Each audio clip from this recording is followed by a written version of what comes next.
Hello, everybody, and welcome to Hardly Heroes. How are my two favorite lawmen doing today? We're doing good. Yeah, the roads are safe. Sleeping good at night. Not got any guilt. Doing an honest day's work, you know? Feels good. Mm-hmm. Yeah, honest day's work, honest day's pay. You know, sent a man to the fucking boiling pit. I hope we get back for that. Life's good. Good. Yeah, I mean, I think that night, in fact, we don't have to roleplay this, but I will go to the Dracusian pie shop and look for that kid, you know, who loves the Luke and his son, who loves the who loves the fucking boiling pit. And I just let him know that there's gonna be a boiling coming up, you know. Get ready. Talk of the town. Can't wait. Yeah, he's a bandit. I captured him myself. Pat you on the back. You're doing the Lord's work. Absolutely. I mean, literally, Lord Shacklebrook's work. That's right. Yeah. Yeah. Well, you know, delicious pie, a man with his skin being boiled off alive. Life's good. It's fun for the whole family. Absolutely.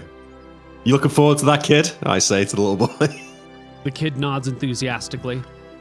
Yeah, your Uncle Luther's got many more where they came from. This town's full of bandits. Get the bad guys! That's right. All right, that's enough. You can set off on February 11th, back to Pigeon's Tassel. birthday. Pigeon's birthday? Yep. Is Oh, it? shoot, do you go hiking? Do you walk all day long on your birthday? No, I'm on the horse. I let him ride It's the my horse. birthday, Luther. I get to be on the horse. Yeah, I know. I know. Look, I even I sort of I tightened the saddle for you. Good. All right. Our party. I gotta get laid today, Luther. Today? Party. On the road? We're not gonna make it on my birthday, are we? Mm-mm. Yeah, the first lady we see on the road, we'll proposition her. By the way, kid, I got something for you. Ooh, what'd you get me? Close your eyes. Close his eyes. 105 gold. Oh, I know. I know it's not what we're used to, but times are changing. You can spend this whenever you want. Nice. Thank you. Yeah, you're right. It's the thought that counts, you know. Very nice. Yeah. Close looking last. Okay. You mind me keeping my sword on the horse? I don't mind. Okay, good. All right. We set off from Cauldron, heading to Tassel on this beautiful, peaceful winter's day. The sun is out. It's not too cold. You know, there's a couple of birds going around in the sky. The ground before you is hard packed and easy to walk on. The fields are, you know, they're all dead because it's winter. But it's a very gentle winter's day. The two of you march down the road. As we're walking, Oh, yeah. I say, I bring the conversation round to the Pitman architect that we saw coming out of the keep yesterday. And I say, I bet they're talking about us at the Grimy Gremlin tonight. Oh yeah, I bet they're really curious of what we're doing in Cauldron, being the I sheriff bet they now. are, yeah. You know, it could go one or two ways with that. I wonder if, like, they're going to hate us now, or if we might be in that, you know, they might be interested in us now. I mean, clearly Well, they've they're got gonna good be- relations with Shacklebrook. They're going to be smuggling through Cauldron. I mean, they're going to have to pay the toll. That's right. Yeah, finally we got some power over them. They're in our tavern now. Who was that one lady that we robbed? Who was with the Copperheads? Francine? Oh. No.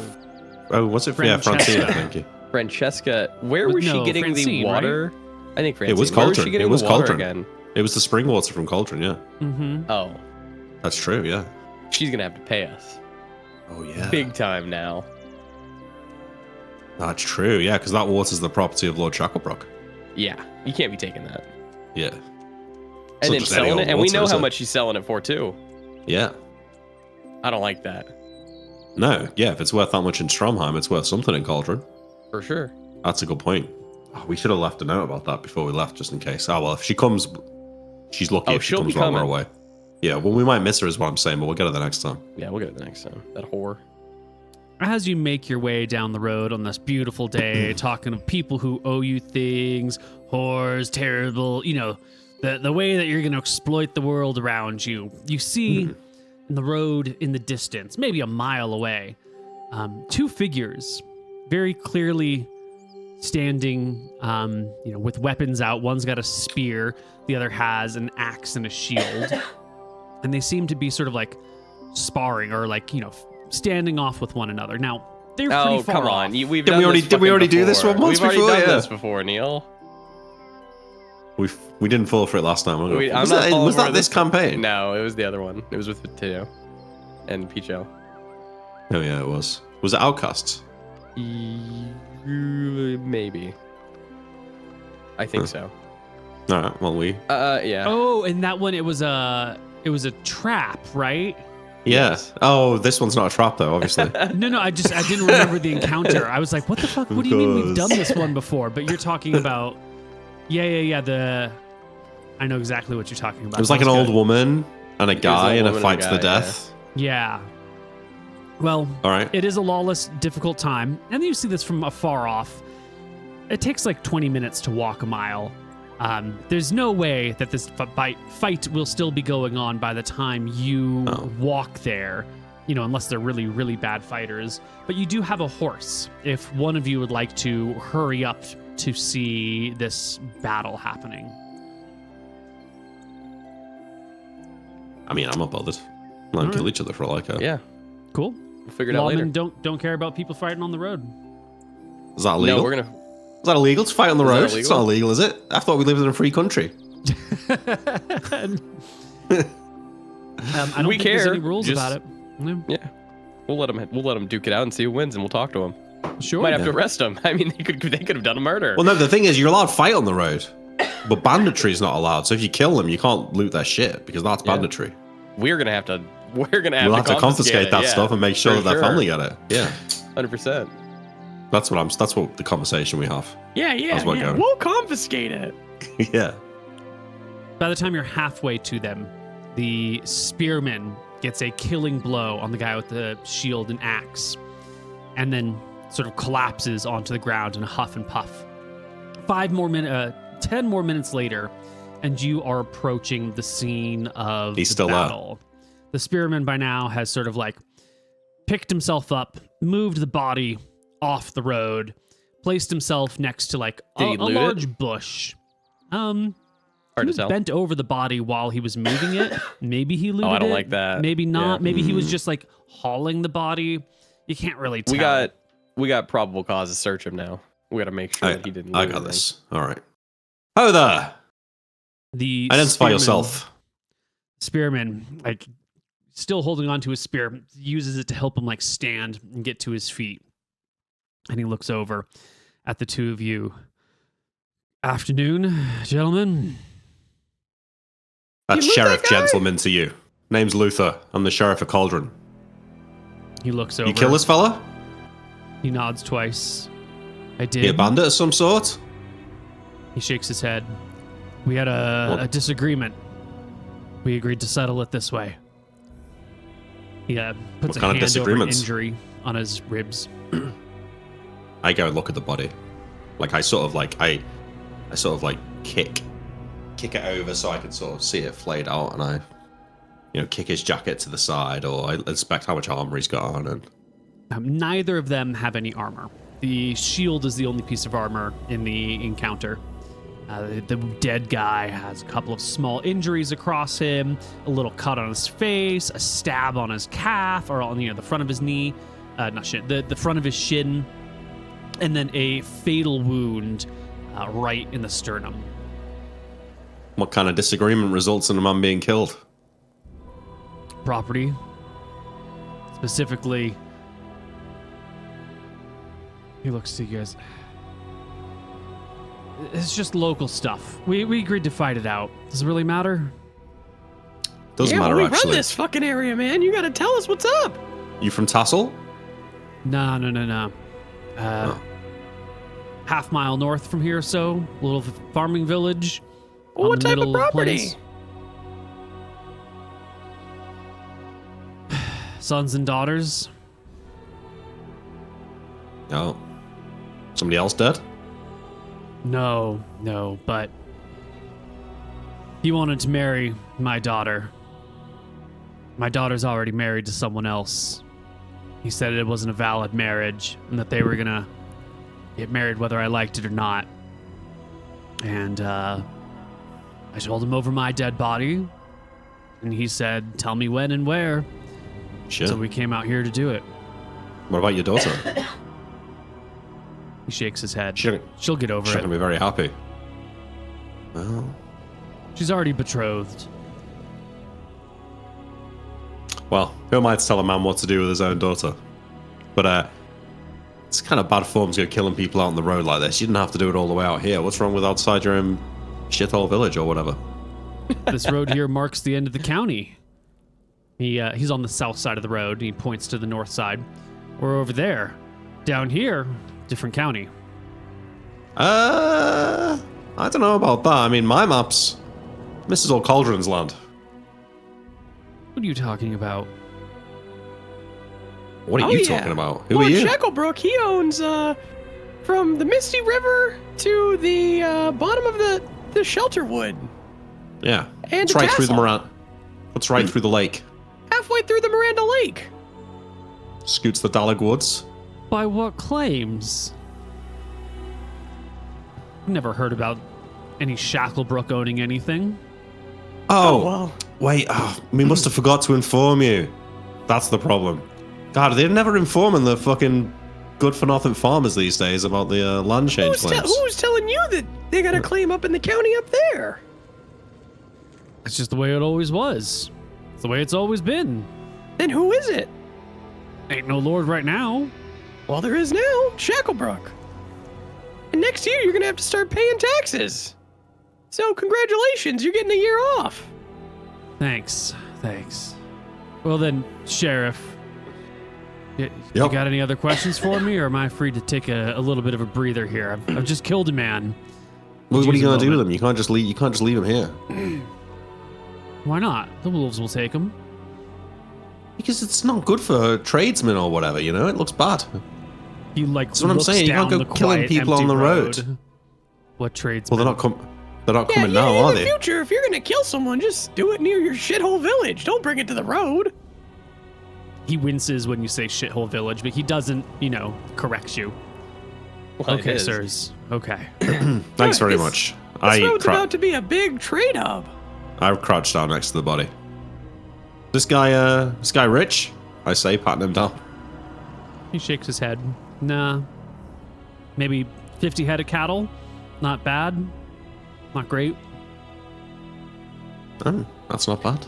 All right, well, those are yours now. Just take it as a gift from Lord I assume he's got kids, no? Well, he was trying to with my daughter. Oh, he's got no kids of his own? He shakes his head.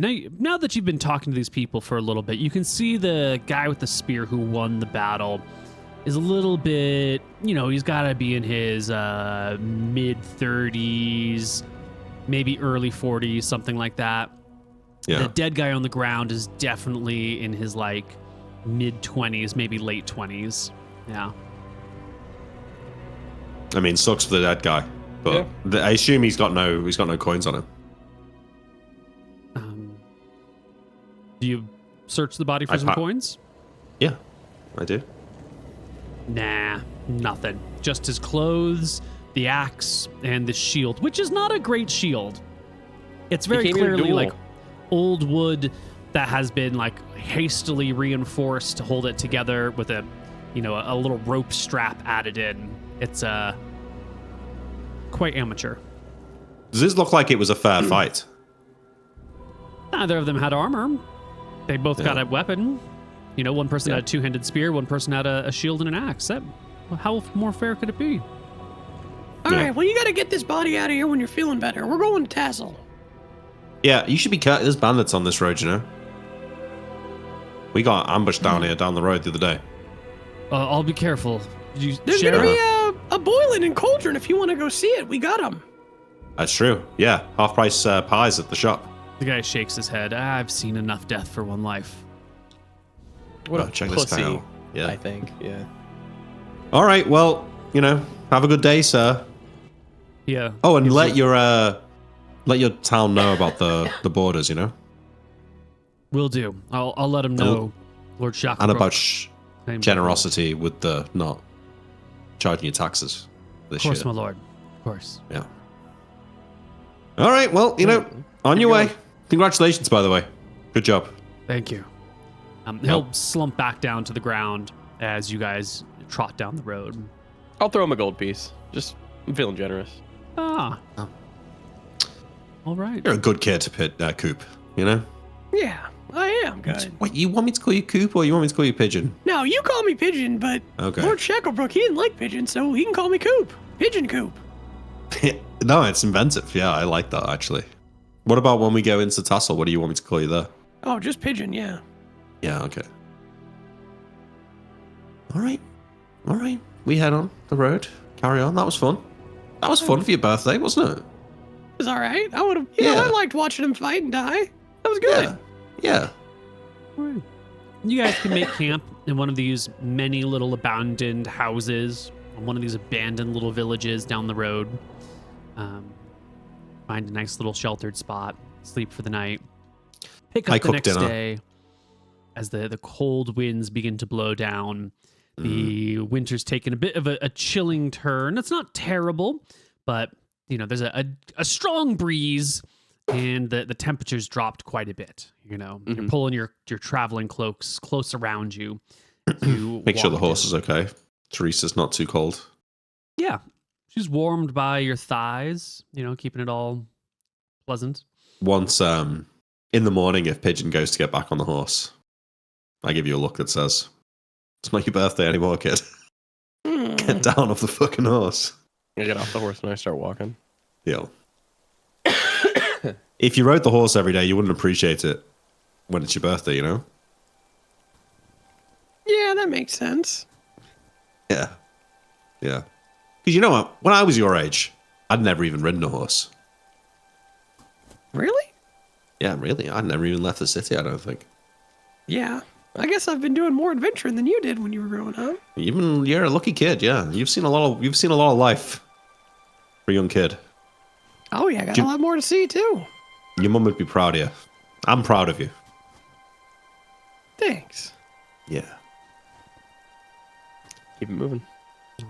The next thing you encounter on this next day, Friday the 12th, is a traveling merchant of some kind. It's a soul figure, a dwarf actually, with a rather large backpack on that's sort of stuffed to the gills with things, heavy boots, and a nice thick cloak that's been pulled around him and then unbuttoned and open because he's huffing and puffing down the road slowly. I point to the dwarf and say, "Look at this, a fucking dwarven merchant. That spear guy, he doesn't know what the fuck he's talking about." Let's go and say hi to him. Let's call him a halfling. No. Let's be respectful. We need to encourage this kind of thing. Fine. Hello there, merchant, dwarf. The dwarf Good to see you. raises his eyes, looks in the direction of the sun, east, and sees you guys and quickly offloads his backpack and turns it around so he's facing you and comes and stands next to it with his hand resting on the backpack, giving you a friendly wave. What do you got for sale, buddy? You traveling from Tassel? Ah, yes, me lords, he says in a thick Akuban accent. Akuban Yes, dwarf. of course. Many goods. You interested in buy? Yes, Yeah. absolutely. Well, nice to make your acquaintance. What's your name? My name's Luther, and this is Pigeon. I'm the sheriff down in Cauldron. Ah, yes. My name is Chip in Eridon. Nice to meet you, Chip. So what kind of goods you selling? Ah, only best good. Alchemist. Yes. Amazing. Well, yeah, sure. Give me the pitch. What do you got? I've got gold coins. I see you tall, big, strong, dark, handsome, good man. Yes. Yes, very true. I know what you need. And he reaches into his pouch, backpack, opens a couple of, leather straps, pulls out this like little jar made out of glass. Glass is an expensive material in this day and age. There's not a lot of glass blowers in Arcadia, very, very few actually. And he unscrews, unpops the cork top. And inside is this like whitish, yellowish cream. And he holds it towards you. This very good for man like you, yeah. And I take a skeptical sniff. It smells kind of minty, kind of what spicy. Is it? You take cream, and he like makes a rubbing motion over his crotch. Itch be gone, yeah. Oh, you're actually talking to the wrong guy. No, my nephew so could probably pretty, use this. So beautiful, man. Must be itchy. I scratch my crotch. How much, actually? Well, all from Cuba. Last jar. Only for men who itch lot. Expensive. But you, so handsome. You must get lots of boom boom. Come on, price. 10 gold. How much do I think the glass is worth? The glass jar on its own could be worth 5 gold. Appraisal 29. I know how much a glass jar is worth. Yeah, a glass jar is probably like this size is probably worth like 4 to 6 gold, depending on where and when and blah blah blah. I'll buy it for 6. No. Special. Only for handsome man. Last jar. No 6. 10. Make it 8. This is expensive. I come boat. So far, up many stair, very space. Yes. I understand. Hold on. And he puts the jar back together, puts it back in the thing, opens a different pouch, pulls through it, and pulls out like a little sack. And he holds the sack up and kind of like makes a shaking motion, but it doesn't make any sounds.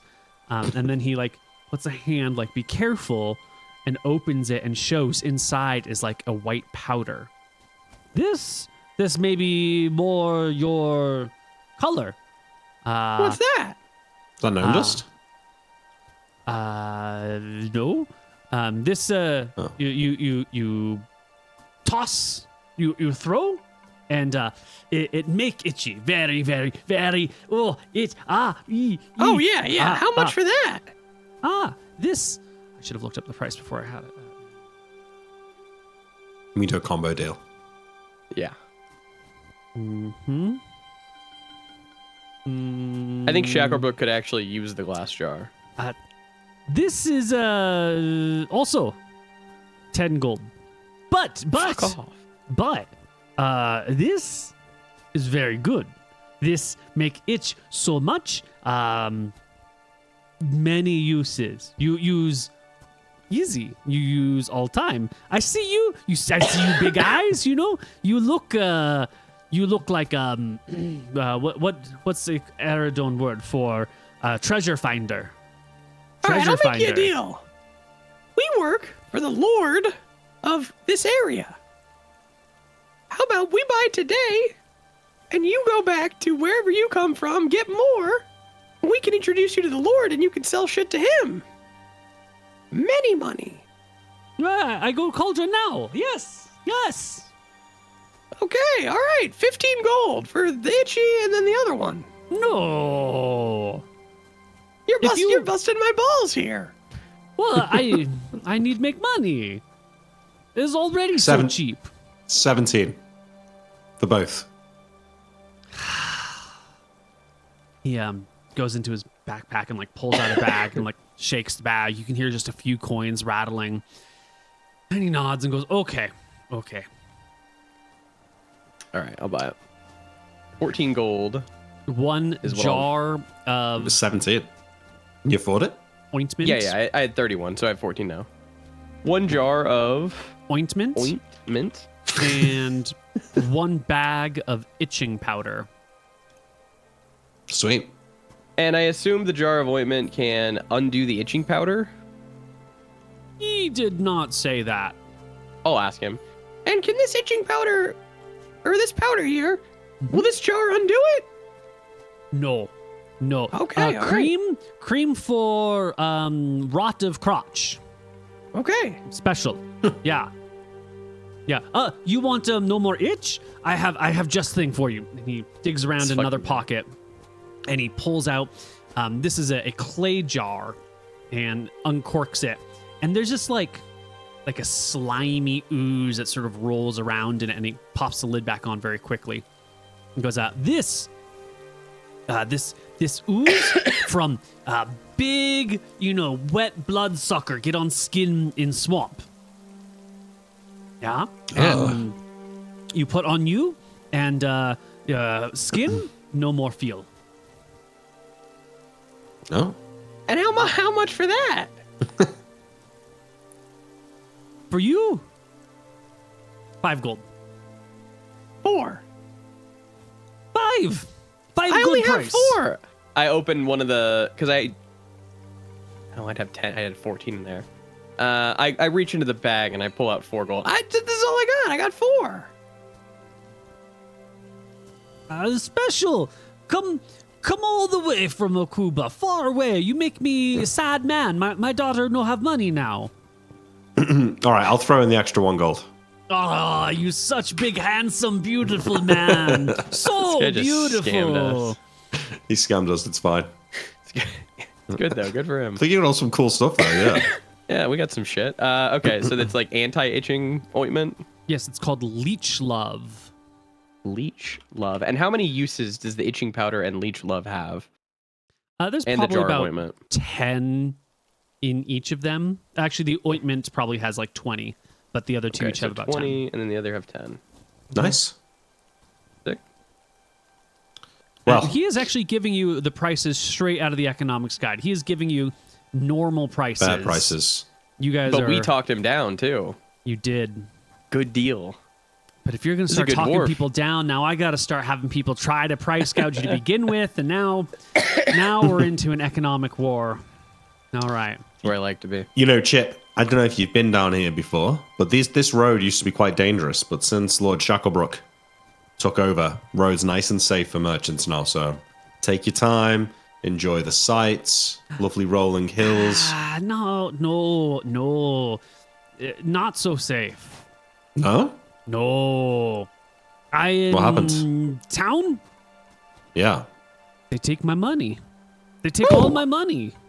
By the gods. money, Well, that's man? where we're going now. Yeah, who? Tell us. No trouble. No want trouble. No we wouldn't- trouble for you. We won't say anything. The Brim Street boys? Yeah, men on floating water? Yeah, they take money. I go up steps. Man at top of steps. He take more money. I go through town, sleeping in, more money. I have to go to leave town, whap, back of head, rest of money. Well, most of money. Jesus. Was it hit you? Human, ugly, dumb, mean, scars on face, bad hair. Okay. Well, Lord Shacklebrook sent us to Tassel to install a bit of law and order. So I'm sorry you had a bad time there, but things will be different next time you come. I got one more thing for a handsome man who must get so much. Boom. Yeah. Yep. Yeah. This. He looks at you. I can trust you. Hit me. You honest man. Honest man. And he digs around deep into the backpack and pulls out a glass vial with a little tiny stopper on it. This vial is thin. It's small. Even though it's less glass than the jar, it's probably worth about 5 gold just for the vial as well. This These come from this called a Reluna touch, right? Reluna, goddess of passion, fire, heart. You know, this touch of Reluna, it come from water, bath that nymph live in. This, Whoa. yeah, you take a drink, your heart go boom, boom, boom. Your horn get big and strong, stay strong many hour. But all drink one time. Very special. You get married soon, yeah? Yeah, of course. How much for that? 50 gold. Oh, we can't afford that. that's how much I make in a month. Okay, maybe Mr. Lord. Lord Maybe Shacklebrook, yeah, maybe. Mr. Yeah, Lord yeah. have a girl? Boy? Not yet, but Not yet. he'd be getting married soon, I bet. This make very good gift for Lord on wedding day. That's You what I was gift a gift on wedding day? That's what I was thinking, but man. I can't afford it. Okay. All right, well, stay safe, Chip. It's nice to meet you. How long are you going to be in Cauldron for? Drugs. You going to go to Stromheim? Till no more sale. Did they take anything else from you besides gold?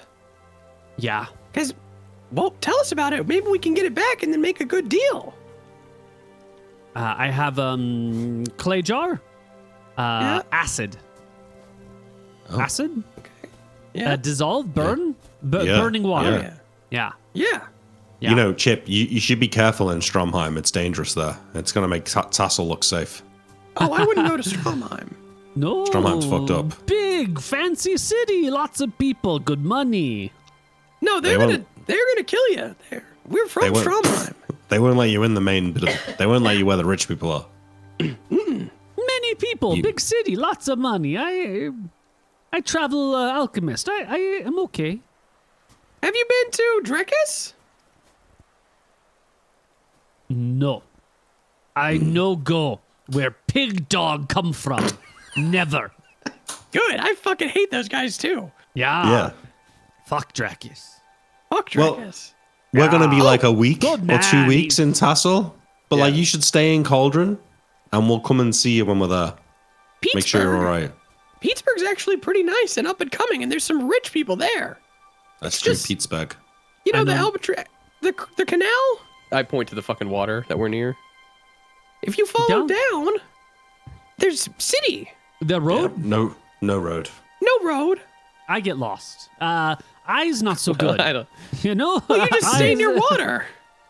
Maybe, I take I know. road. Money on road. No money in country.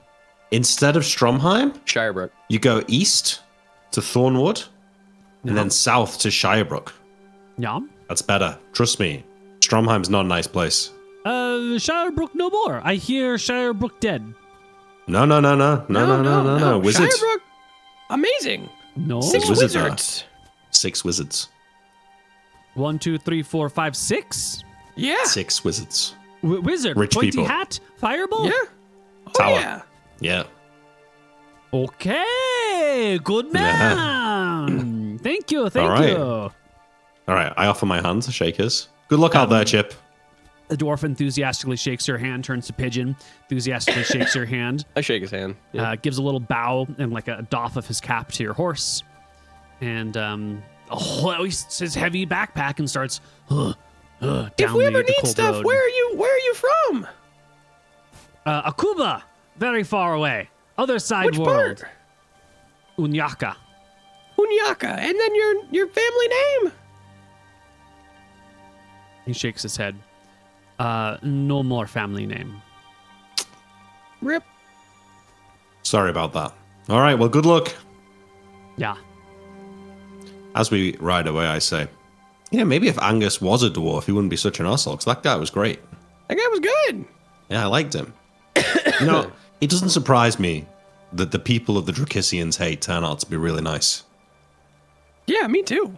Yeah, they're assholes over there. This guy was right. You keep going to their fucking pie shop, man. Yeah, well, and they make a nice pie. What do you I'm gonna what do burn. you want? I'm gonna burn that pie shop down one day. No, because it's local ingredients. That's why it's so nice. And you're gonna be like, well, because it's Eridonian beef, Eridonian flour. Okay. I am gonna burn that pie shop down, man. You're not gonna Pigeon. If you burn down the pie shop, I'm never gonna speak to you again. Okay, so you're just not gonna do that. That's my pie shop. We keep it going. All right. The party finally enters into Tassel. Tassel is very much a ruined town. The majority of buildings lie burned, charred, tumbled if they were stone, scattered across the area. There is a wooden palisade wall that has been built like towards the backside of Tassel. It's kind of built up a little bit, like a little fort that's being constructed back there. And there are a few different, most people would say layabouts, bums. You recognize these as like the lower level henchmen of some gang who are just like hanging out near the front of the road, lounging near some rubble that they've like pushed aside just to make a little bit of a comfortable spot, sitting watching the talent. Any of these losers, big and balding with, scars? No. Good. These are more like corner boys. As we're approaching the town, I guess I want to say to Pigeon, remember, at some point we need to arrest someone and make an example of them. Remember? But we should probably save that for when we're going to leave, because we've got no way of holding someone. Well, now we know who to arrest. Well, maybe, yeah. That's an option if we can find them, but it's better that we do something, it's going to be hard to link him to the crime, right? If something happens while we're there, that's going to be better. But we're going to, as soon as we do that, we're going to have to leave, because we're not going to be able to hold the guy. So we want to wait till our last day. And what do you think about telling people who we are? You think we should go in all loud and proud? We should go in loud and proud. This is our area, man. Yeah, all right. I shine up my badge. Armor. I am. Yeah, we're wearing our armor, and I shine up my badge, Neil. So, I've got my chainmail on, I've got my big overcoat on, and I've got my sheriff's badge. All nice and shiny on my overcoat. Nice. I've got my greatsword on my horse. I've got my short sword on my waist. I've got my thing of daggers across my chest. I'll spit on the ground near these miscreants, and I'll say, go tell your boss that the Sheriff of Cauldron's here to speak with him. One of the miscreants looks up at you. Sheriff of Cauldron? I fucking kick him, Neil. Oh, fucking hear me? The fuck fucking you moron? Think you are? He gets up. The four other people next to him get to their feet, and you can see they've got clubs that they begin to pick up as well. I draw my greatsword off the horse. Get the fuck back down. Out of here before you get fucking killed, and go get your boss and let him know. You don't know what you're getting into. They keep their distance and sort of move around you and head into the town. Bums. All right, well, it's a bold move, Cotton. Let's see if it pays off. What are you we go through the gate. Is there anyone on the gate? The gate, once again, is more of a symbolic gateway. There's no wall around the town. There's like a little keep at the back of the town near the cliff, but the front of the town is just open to the nature. Yeah. Yeah, all right. Well, I sheath my greatsword back into the sheath on the horse, and I kind of like evil eye the group of people watching us outside the gate as I get back on the horse and we walk in. I'm expecting to get clubbed from the behind, so I'm keeping a huge eye out. The dwarf kind of warned us what type of town this is, so as we're coming into the town, is there someone on their own watching me? There's nearby a the bunch gate? of people, but you guys went and kicked the little group that was hanging out near the gate. What sort of? Yeah, I just mean someone we go through the gate. We're starting to go into the town. Is there anyone on their own? I want to ask someone for directions to an inn. Yeah. There is a person who is collecting bricks and rubble and debris off the road in a little wheelbarrow, and then carting it down to a large pile and dumping a large pile to kind of clear the main street. I flick him a copper coin. Yeah. The person turns, and what you thought was a dirty old ugly man and turns out to be a dirty old ugly woman. Her back is a little hunched. Her clothes hang off her like rags. She looks at you. There an inn round here? Yeah. Where is it? She turns down the main road, points a broken finger that's healed improperly. Head down, maybe 1,000 yards, a little less. There's a old building, sign hanging out front. Keep changing the name of the place. It's just the tavern in town. All right. Basically a new name every week. Thanks, doll. I Yeah. kick my horse. Party can make their way through town. There you go. You might have a chance with her, Pigeon. Yeah, I don't want a chance with her. She's ugly. Might need that ointment. Oh, yeah, big time.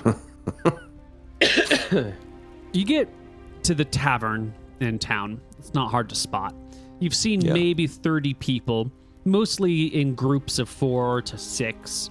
And then like a couple of folks who have been solo inside a building.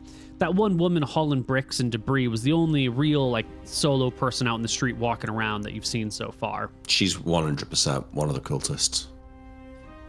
You get to the inn, which is a pretty decently restored building. Okay. There's no plaster on it, but it's had some proper work done. It's a hodgepodge of stone and reclaimed wood that's holding it all together. The roof looks pretty crappy. There's a light streaming in from the makeshift windows. The doorway doesn't have a door in it anymore. It's just sort of a couple of streaming rags that blow in and out with the wind. Does it look like there's a stable? No. Gods, no. All right. Pigeon, wait here with the horse. I'll go and see if I can get us a room. Keep your eyes I'll on chill that. with the horse. I'll keep my swords out. Jump down and take my short sword's on my belt, right? So I walk in my chainmail and my shining badge. I look for the owner. Failing to see anyone, I'll go up to the bar. Yeah. The tavern is a mixture of people. None of them look like good, honest folks. That's all right. Everyone in here looks probably like a 2nd or 3rd level fighter or thief. There's a lot of clear, visible damage. Some people have like nicer clothes that have tears and torns in them, probably stolen clothes. Other people have dirtier or even more practical, like heavy leathers that they might use to keep themselves safe. There are weapons on everyone's belt or sitting on everyone's table. The innkeeper, bartender, whoever you want to call him, is a youngish man with one eye, or at least there's an eye patch over the other eye. There's a crossbow loaded and cocked sitting on top of the counter nearby him, and a collection of wooden mugs before him. I call him over. You there? Yeah. Looking for a room for the night. Star on your chest. I'm the sheriff from Cauldron. Uh-huh. Looking for a room. Yeah. We got 4 walls and a roof. Well, I'm looking for a good room, you know? Secure one with a lock on the door. Don't have one of those. Well, your best room then. Yeah. This the only inn in town? Yeah. All right. Well, great. Got somewhere I can keep my horse? Nope. Is there somewhere in this town I can keep my horse? He shrugs. You know, I traveled all over this country. I never met a more welcoming host than yourself, friend. You want a beer? Sure, yeah, I'll have a beer too, in fact. All right. 6 copper. I put down a gold. For the room as well. I don't have change. That's all right. We're going to be here for a little while. All right. He heads over, takes 2 of the wooden mugs, pours you a few warm beers, and sets them back on the counter for you. I turn around with the bag of coins I say, anyone here know where I can keep my horse nice and safe? Why don't you make me a charisma check? Yeah, absolutely. 31. Everyone looks up at you. They do like the up and down. You got the short sword, you got the badge, you got the chainmail. Everyone looks back down at what they were doing. All right, like that, is it? Okay, so the charisma check was to get not scammed. Not scammed, yeah. not to For people to have someone... judge whether or not you're a capable warrior. Yeah. Look, joke's on them because I'm actually level 1 and probably not a very capable warrior. All right, I get one of the drinks from the bar and I turn around to face the room. My word's still hanging, and I drink the entire beer while I'm watching them. All right. And then I take the second glass and I wander back outside. Outside, Pigeon, you can see coming down the road. Those 4 people you were kicking. Oh, shit. And behind them is a tall, brutish-looking man.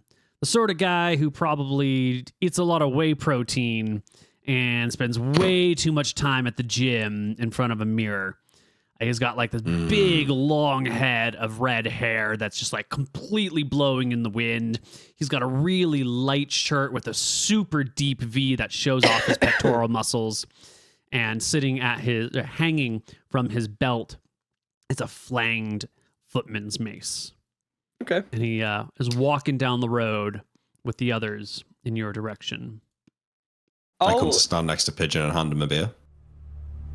Yeah, I'll throw the guy some thieves can't, and basically what I'm trying to ask him is like, you here for a meeting? But it comes off as like, are you new around here? Or do you want to talk to somebody who's new around here? I'm trying to see if he's like the guy and he can like speak, if he's like thief or if he's more fighter. No, he's got the thieves can't, and he will, sick, using the appropriate slang, let you know that he's here because he's got some business to take care of, and you are the business. All right, I hear that as well as I'm coming out. Mm-hmm. Okay, I guess I throw the mug on the floor and draw the sword off the horse. Yeah, I draw mine. I'm gonna let you know right now, buddy. The only business that's gonna get taken care of is you and your friends if you don't shut the fuck up and have a conversation with us. Doesn't have to go like this. You wanted to talk? That's right. Yeah. That's right. Well, you with the boys? You can talk to my mace, strangers. You know who we are? How far is he away right now, Neil? He's at the appropriate, like, 20-foot standoff. Like, I've approached you. We're going to have a bit of a chit-chat. I've got a distance, so if you're going to come to me, I've got time to make an action, ready an attack or whatever. Okay. I'm thinking about lassoing him, and I'll whisper that to Luther. You want this guy lassoed? I shrug, yeah. All right, I will. He's got big, bulging muscles, you know? He looks like he's probably got 17, 18 strength. He's probably got a pretty good bonus to damage. You know, maybe he is a fighter. Maybe he's a mace master.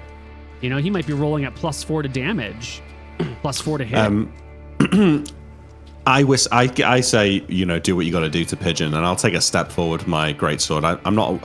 I'm not hefting it. I've just got it like, I'm almost like resting my hand on it. I'll keep my shit out, yeah. And I'll say, listen, we've been sent here by Shacklebrook. I'm looking for Shartuk. What's your shit? Or the Brim Street Boys. Scimitar and dagger. Okay. We don't need to fight like this. You think you're lawmen of some kind? Well, I know I'm a lawman. No law in Tassel, but what me and the boys say there is. And it could stay like that. You can keep your head on your shoulder if you have a conversation with us. Yeah, why don't you apologize to my friends here? Oh, I'm not going to apologize for kicking your bitch. Well, cracks his knuckles and puts a hand towards the flanged mace. All right, I mean, I guess we're rolling initiative because I can't see us apologizing to these guys. Not apologizing to these fucking losers. Is there a window in the tavern near me? There's no glass. It's just a hole in the wall. Yeah. I guess I'll shout back into the tavern. It's a fight if you guys want to watch.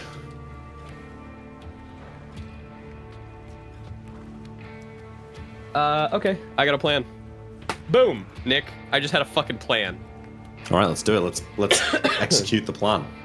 I'll use my level 1 abilities to soak damage.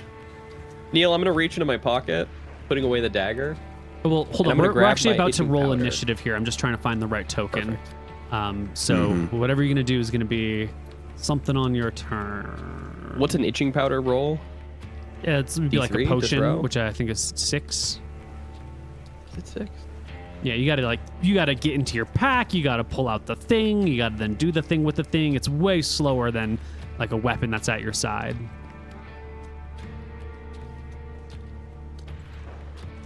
Potion's 5. Perfect.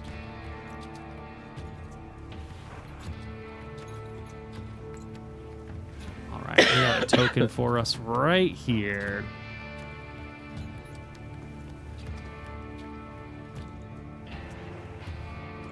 How wide's the street? 20 feet. Comfortable enough to ride the horse down if I wanted to. Yeah.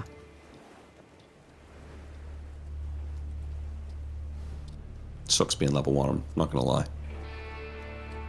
Level up. Sure. Use your thief skills.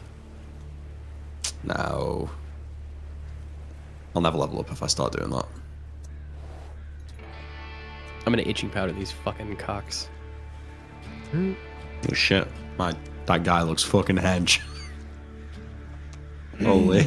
His head's like 1% the width of his entire frame. Yeah. The two of you are facing him. He goes for his mace. That's some good initiative from me. Which is speed 6. What about his boys? Luther and the Jew. Oh, they're standing back. They're just gonna watch this guy Shit. beat you to death. All right, okay. You know, campaigns can end at any moment. Sometimes for the betterment, sometimes just for the funsies. We got a lot of health, Neil. We're fine. Yes. I believe in it. Okay. Our round starts off with Pigeon, who digs into the bag. You ready, Neil? This is a good one. Untested itching powder. We have no idea what its onset time is. We have no idea what its combat effects are. 0. But I believe in that fucking dwarf, Neil. So I'm gonna run up, and I'm gonna throw the entire bag on this motherfucker. Just like, whoosh. You open the bag and you just toss it in his direction. I'm using all 20 charges. Fucking brilliant.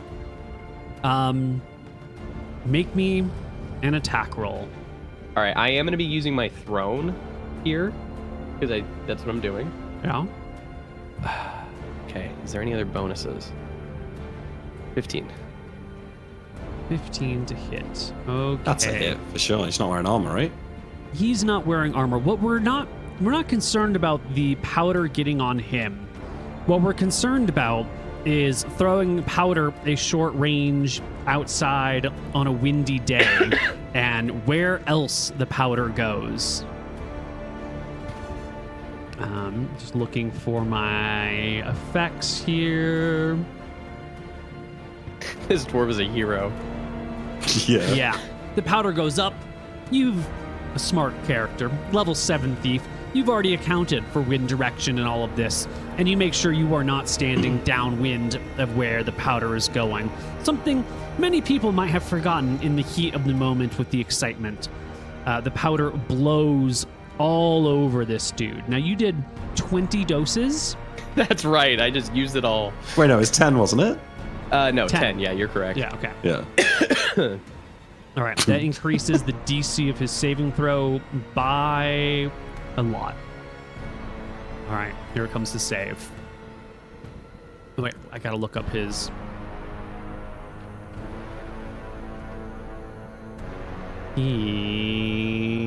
If it doesn't work, Pigeon's gonna be fucking getting that dwarf. It's gonna be like that motherfucker's scammed us. This isn't the guy the dwarf described, is it? Doesn't look exactly like it. He just said ugly human, you know. He said scarred, fucked up hair. Yeah, this guy's got nice hair. You know, it's red blowing in the wind. The token has brown, but this guy's got red hair. So he needs like a ridiculous roll. He definitely fails. The powder blows all over his skin. That's good. Nice, man. Yeah, that's a good opening round. And I'm assuming that's my full action. I think it makes sense. Yes, that is your full action.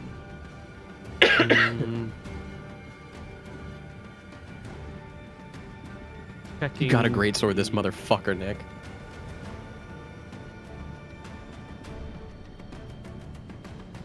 All right. The powder blows all over his skin. Luther, take your turn. You're muted, Nick. I'm right by my horse. Mm-hmm. I think I'm going to jump on my horse Mm-hmm. and run him down and attack him with my short sword as I go past him. You ride past him. +1 to hit. If you are riding all the way past him, it will provoke an attack of opportunity. Oh, really? Mm-hmm. Yeah. Yeah, I guess that makes sense. Maybe that's not worth it then. It's not worth the ride past. No, okay, I don't bother. Is great when you're gonna kill him in one shot, or where you're not too worried about the retaliation. Yeah. Okay, I will just use my greatsword then and go up and make an attack on him. Great. You walk over. I can't greatsword from the horse, right? No. Yeah. Is it better to attack from mounted and get the +1 with the short sword? Or just He's got no armor, so I'm thinking the greatsword is better. You rolled in with greatsword, didn't you? I didn't actually. No, I rolled in with short sword. Oh, well then, looks like we're short swording. Oh yeah, I'd be losing initiative. Yeah. So I go on my horse then. I don't run past him. I just go up to him and attack him. All right, +1 for high ground as you ride up and take a stab at him. Now fully above him. It's a miss. You know, the big man is fast. That speed, that size comes with strength. And with strength comes speed. And he deftly steps out of the way and then brings his mace up and down in the direction of Pigeon. Because Pigeon looks lightly armored. That is a 24. That's a hit. But it's a natural 18. Then it's probably a crit. I'm at 16. Yeah. Yeah. Nice roll, Neil. That's a good roll. Wait, does he not get any negatives for his itching? There should be another +1 on here. So that is 15 damage to you in the first shot. And give me a saving throw versus death. 1 second, I accidentally closed roll 20. 40 minus 15, so I'm at 25 HP. Okay. And then a saving throw versus death. I am opening up the character sheet again. Don't roll 1. Yeah, that's the goal. Death magic, right? Yeah. Oh, it's a 2. It's a failure, but it's not a 1. Thank the God. Equal size. So just the 2d4. Good. 5 on the severity. 5 on the location.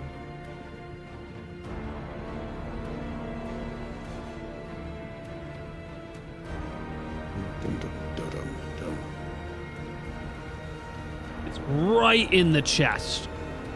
Abdomen struck. Victim stunned 1 round and reduced to half move. Okay. So stumble backwards as the underhanded mace blow catches you right in the chest. You will be stunned for the next round as we roll into initiative. All right, I'm rolling in with my greatsword now. Mm-hmm. Fine. You gotta hit, Nick. You really gotta. Yep. All right. The big, beefy man ignores Luther, and he brings his mace up and down towards Pigeon once more. It's a natural 15 this time, modified. 21 is a hit. No crit. Okay. 1d6 plus 5. 8 points of damage. 5 damage? Okay. Yeah. It's a fighter. It's gotta be. All right. I attack him from behind now with my greatsword. You hop off your horse then? Yeah. Yeah. You hop off the horse. You're behind the man. You bring the greatsword up and over. 11 will do. You slice into his body with it. 8 damage. 8 points of damage. Puts a gash across his back. And the man, Pigeon stunned. He turns to face Luther and takes his second attack. Oh, shit. Which is 11 hit. Nope. No good. Catches your armor, slides off with a shower of sparks, and we'll roll initiative. Whew. Pigeon, you can hop back in. He's rolled the same initiative 3 rounds in a row. Okay. Rolled a 12 there. He and Pigeon go at the same time. The big man brings his mace once more in Luther's direction. 8 and 6 is 14. Nope. Right. AC 15. Scimitar to the back, Neil. Whoosh. A 9, but I get something for the back, right? Back attack? Plus 2 for back attack. Is hit. So that's an hit. 11. Okay. For 2. And then comes a steel dagger to the back. Hit. With an 18. For 1. So that's 3. You gotta be doing better than that. Yeah. Luther. I roll. Let's go. No plus 2 this time, sadly. 14, Okay. that's a hit. That's all you need. Shit. Minimal Gotta do better than that, Nick. Oh, dear. Rolling again? Initiative? Yeah, initiative. He only gets 1 attack this round. Next He's round, the gotta other start guys. itching. He's taking attack penalties. Yeah, Oh, you can okay. see the movement and the itching. Actually, I forgot to include them, but he missed his last 2 attacks anyway, so it didn't matter. Okay, perfect. Yeah, he's getting penalty of 2 to hit. You can see like the arms as he's like fighting you. He's like using his elbows to try and like scratch at him, and he's got his free hand that he's like scratching as he's one-handing his mace in your direction. He does have a hit penalty of 2, but he wins initiative. Oh, buddy. Okay. Well, we got a Luther and we got a Pigeon. He's already facing Luther, who's got the greatsword, who appears to be the bigger threat. And he can't really get out of this pincer very well. He can sort of like maybe turn partially, but you'll just turn around to face him. So the man, he wants to use his free hand to grab you so you can't escape. That would provoke an attack of opportunity. You've got the greatsword. Kind of wants to do it to Pigeon, but if he turns his back to Luther, Luther gets It's an free attack attack. opportunity. Yeah. So he's just gonna bring his mace against Luther once more. Come on, His attack Nick. bonus is low. only +4. I got so much health. I'm all right. Yeah, we're retiring this die. We rolled a Yes! 3. That's a great die. No. Another We're 3? bringing out the black and red one now. Yeah, but that you still got to count the. Yeah, The obviously roll, it's a then. miss. Yeah. Yeah. Oh, Yeah. yeah. Of course, miss, okay. of course. I would not. That So- would be cheating. It's our Yes, it turn was. now, Nick. Yeah. You go ahead. It's okay if you miss here. I missed. It's fine, because you've hit 2, and I'm acceptable of that. So here's my 2. Scimitar to the back. Hit. 21. And a Steel Team 6 dagger to the back. Hit. 22. Nice. Oh, 2 great So blows. 1 and for 4. So 4 damage. He's getting close to half hit points, and it's not looking super great for this dude anymore, but he gets a second attack this round. And he'll bring up his mace once more on Luther. Fucking hell. Yes. All right. Finally. I better have look. Many D20s, and we're just going to go through them until one of them just hits. keep going. You got a 19 on the first attack. I know. That was a good roll. The other ones have been shit. God, great swords kind of suck, man. 10 initiative is insane. Yeah. Yeah. I mean, you're first. I know, I gotta In start initiative, you're just basically going my turn, your turn, my turn, your turn. At best, you get 2 in a row, and then they get 2 in a row. The speed almost doesn't matter. Almost. I don't get any extra to damage at level 7. You never get a bonus to damage from level. Ever. Damn. All right, here you go. Here's my 2 attacks. Scimitar to the back. That's a 21. It's a hit. And a dagger to the back. Yes. Natural 20. Let it. Okay. Here's the damage for the scimitar. Yes. Oh. And here's the damage for the dagger. And then we gotta roll on the crit table. All right. He gets a saving throw versus death magic. It's a failure. Roll me. It's a dagger, so roll me a d6 for severity and a d10 for location. 6, 5. Nice. Uh-oh. 8. Yeah, nice. That's his left arm, his free arm, which you have struck, shield, damage, weapon dropped, minor bleeding. It was his free arm. He doesn't carry any weapon in it. He's slowly bleeding from it, though. He was using it to scratch, though, just so you know. That's true. That's true. It is the man's turn. And he's low. And Pigeon just fucked him up. And he hasn't hit Luther yet. Yep. And this is not the situation he was hoping to be in. But this is a world where might makes right. And if he backs down, that's it for him. He's never lost a battle before. Who the fuck is this cuck standing in front of him right now? He's going to bring Luther to his knees. Even if you roll a 20, you're not doing it. With a... Don't tempt it. 15 plus 3, That's 18 a hit. to hit. That's a hit. Yeah. 26 plus 5 points of damage. You'll take 6. A glancing blow that is still a lot of damage to your shoulder. He rocks me, yeah, for sure. Yeah. But I'm about to put him out of his misery. Let's go! 19! Yes. Critical hit. It's a crit. That's 2d10. That's 2d10 sick. plus 1, yeah. Let's go. 19 damage. He's fucking dead. The head pops off his shoulders. Fuck yeah. And he slumps to the ground. Dude, that actually worked out. That's where the greatsword comes in good on the crits. That's fucking wild. That's sick. I turn around to his goons. They stare, sort of slack-jawed. I look over my shoulder at the window of the tavern. There's some folks inside who have come to the window and come to the door and are I'm going to do a watching. call out. This right here, he's the sheriff of Cauldron. And now, he's the sheriff of fucking Tassel. Everybody better fucking understand that. There's some gentle, slow nods as everyone's like, you know, catching what's going on here. What clothes was this guy wearing? Not much. A light, you know, loose, see-through, like deep V-neck shirt like you might wear to like a beach in Spain on holiday. And I take a dagger out short and shorts. I cut his shirt off him and then use it to clean the blade on my greatsword. Okay. And then I like throw the bloody rag back down on the corpse and sheath my sword on my horse. I'm gonna grab the lopped off head and can you describe his mace? It's a flanged mace, a piece of metal on a wooden stick with a couple of just ridges coming off of it. Can I put the piece of metal into the ground, keeping like the wooden part standing up? It's heavy enough that you could set it upside down and the handle will stick up. Yeah. I'll set it upside down and I'm gonna place the head like a kind of like a spike, and like push it into the wood and just leave it there.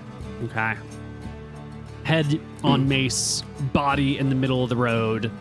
The 4 corner boys with him turn and bolt, fleeing back into a different part of town. I feel like this is the moment Luther's been waiting for his entire life. Okay. We came into town and we beat the biggest guy. Yeah, we did it. Like what you do in prison, yeah. We needed to do that, yeah. I mean, we Want to have a drink? Yeah, but they've got no stable at this tavern. We need to find somewhere to put Teresa. Oh, I don't think anybody's going to be touching our horse, man. Yeah, that's a good point. I'll tie the horse up outside the tavern. All right. Or I'll tie it in sight of the window so that I can see the horse from the window. Yeah. Done. All right, we head in. Yeah. All right. You head into the tavern. I guess Same I'll take people are my there? the sheath with the greatsword in with me. Yeah. Yeah. Now, remember, greatswords are not useful inside if there's fighting. I just don't want anyone Ceilings to are take too it. low. Totally.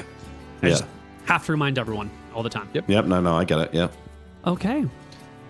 The bartender's still there, loaded crossbow on the table. He sees the two of you come back in. Thirsty? Oh, yeah. Absolutely. He pours you another couple of beers, sets them out in front of you.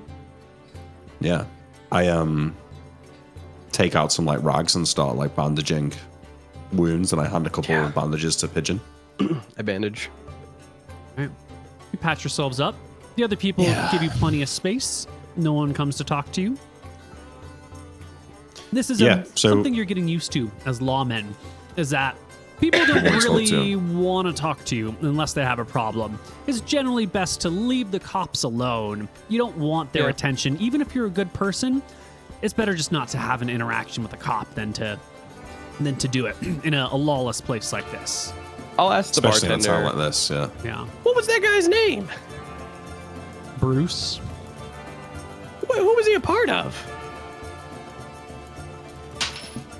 He's one of Gartuk's men.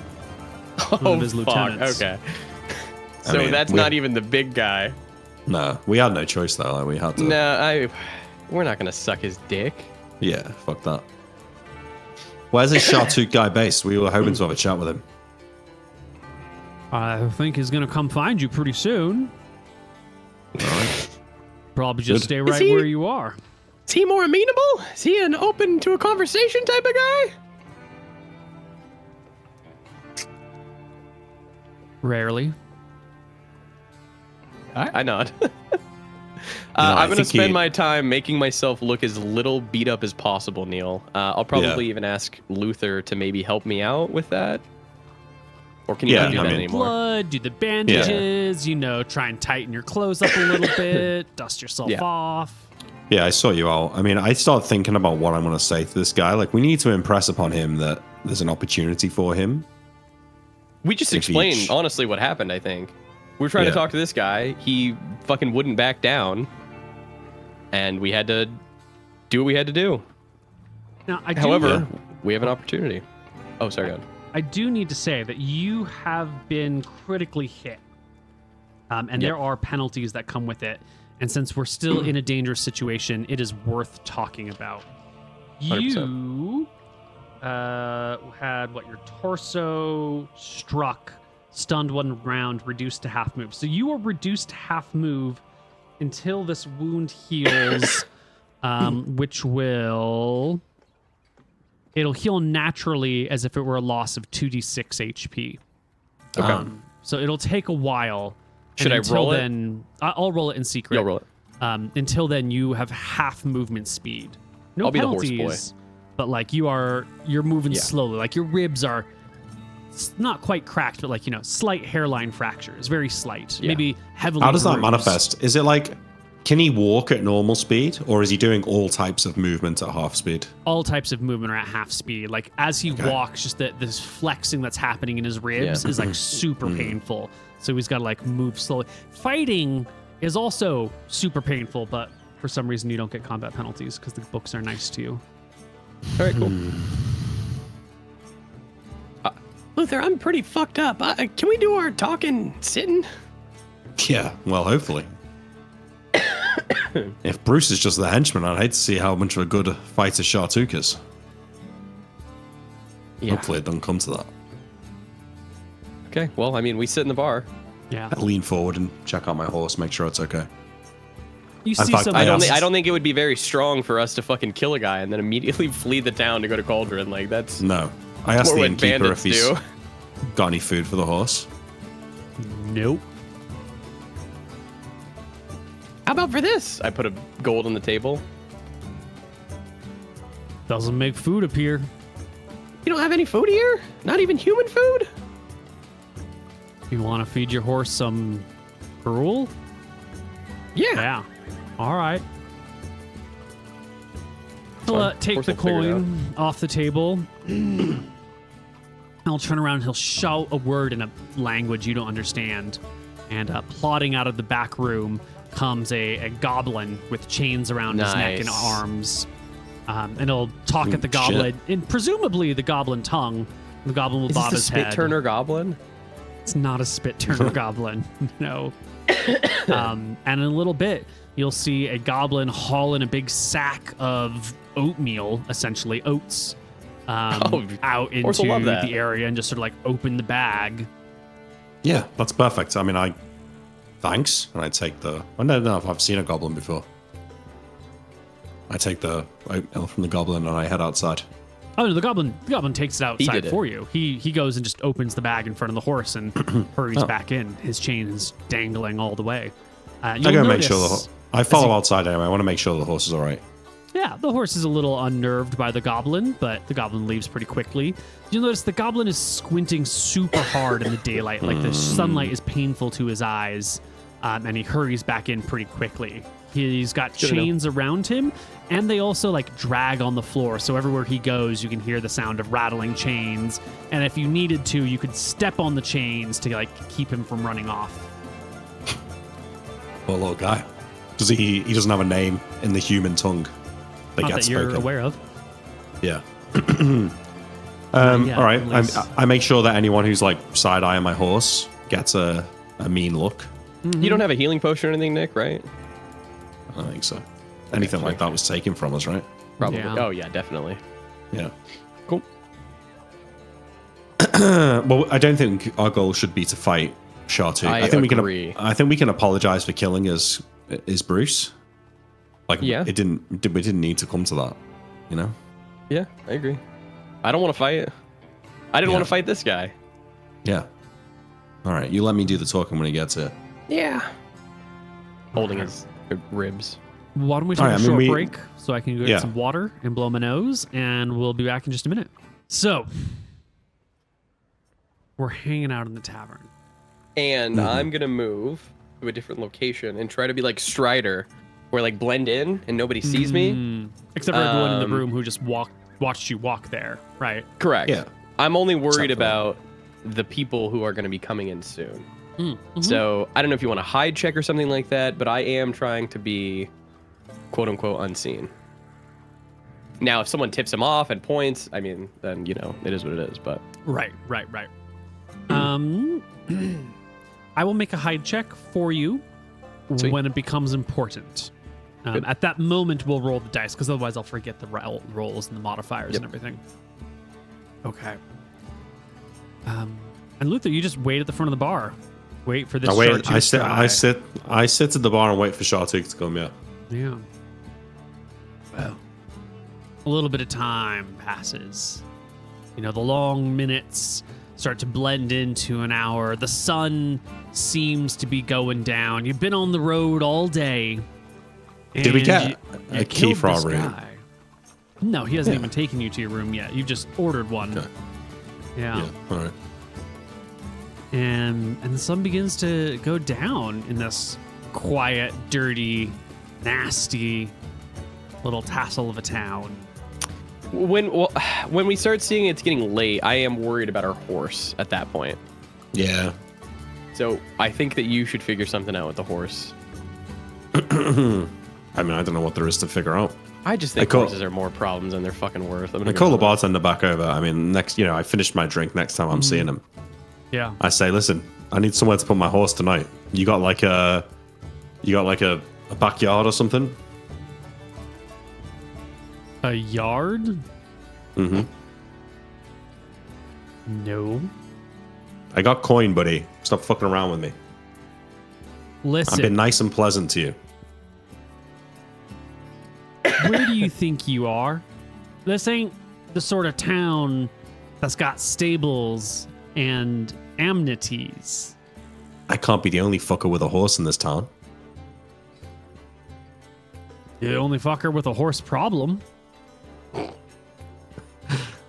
Do us a favor and help me come up with a solution then. Because I'm waiting for your buddy here to turn up and I don't want to be wandering around outside when he turns up looking for me. So help me come up with a solution. Sure, a gold coin can help you think a little bit quicker. Why don't we worry about those problems if you're still alive? Huh? Listen, it's going dark out there, and I'm not going to be able to see my horse anymore. Unless you want me to bring it in here. He shrugs. Wouldn't be the first bring time. it in. Yeah, bring the fucking horse in. Then. Bring the horse inside. Yep. The horse comes in. It's awkwardly standing. No one else in the room seems to really care. I tie it to something. Yep. Yeah. So fucking funny to me. I sheath the greatsword back on the. That's fine. Yeah. I sheath the greatsword on the horse.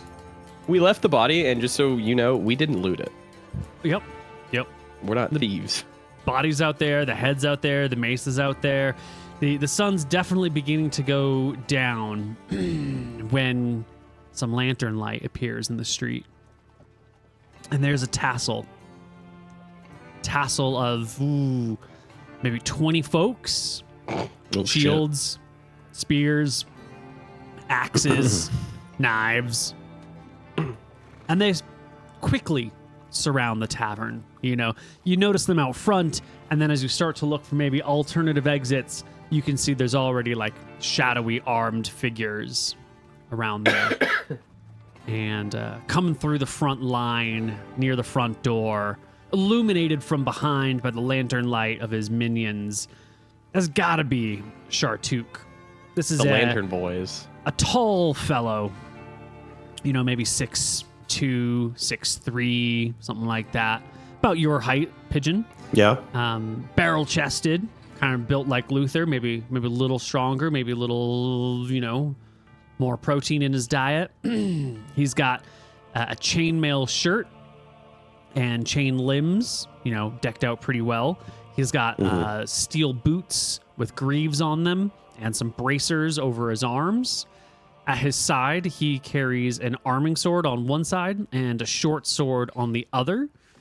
And he'll take a couple of steps forward towards the bar. I stand up. Shartuk. He immediately makes eye contact with you. I hear you're looking for me. Not just me, but listen, I'm from Cauldron. First off, I want to say I'm really sorry about your boy out there. I tried to reason with him, but fella, he wasn't for talking. He's not paid to talk. Well, I feel mighty bad about it. I'm sorry about that. It's not the kind of thing I like to do, leave a man losing his head like that. I appreciate he wasn't the kind of guy I'd like to hang around with, but I'm sure you knew him quite well, and on behalf of me and Lord Shacklebrook, I'm sorry about that one. Can I buy you a drink? I don't drink. Can I buy you something to eat? I got some... Actually, never mind. You want to sit down? You want to talk? You want to talk with me? I'm ready to talk. He says, standing, all right, not sitting. He's all right, well, goons with him. I'm going to sit if you don't mind. I sit down on the stool and say, truth is, I'm kind of new in the job here. And you heard of Lord Shacklebrook, right? You been to Cauldron? Passed through once or twice, brought home plenty of booty. It's a nice town, They're doing some real good things over there. They're really great pie shop. There's an execution coming up. I'm sure if you got kids, they'd love it. But I'm the new sheriff in Cauldron. And, the first thing is, and you're going to like this one, is Shacklebrook sent me down here to let you all know in Tassel that he's not going to be charging any taxes for the foreseeable.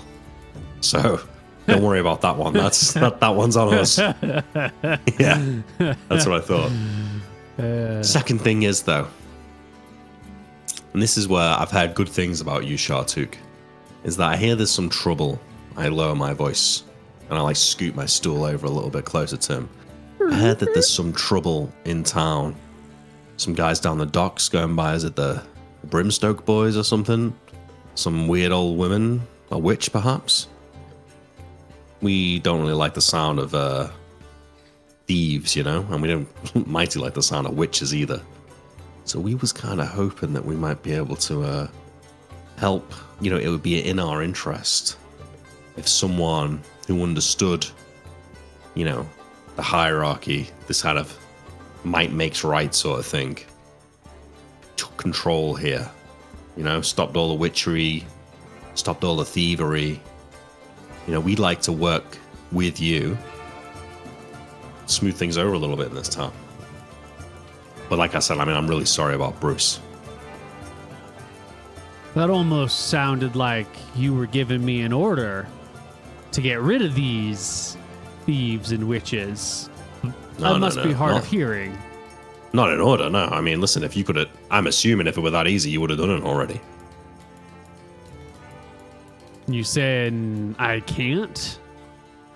I'm saying maybe it's too costly, perhaps. Maybe you need someone to help you grease the wheels, so to speak, you know? I scratch your back. You scratch ours. Lord Shacklebrook would be mighty happy, sleep really well at night knowing that a man with a level head on his shoulders was running things down here in Tassel. This Lord Shacklebrook, he thinks he runs this town, don't he?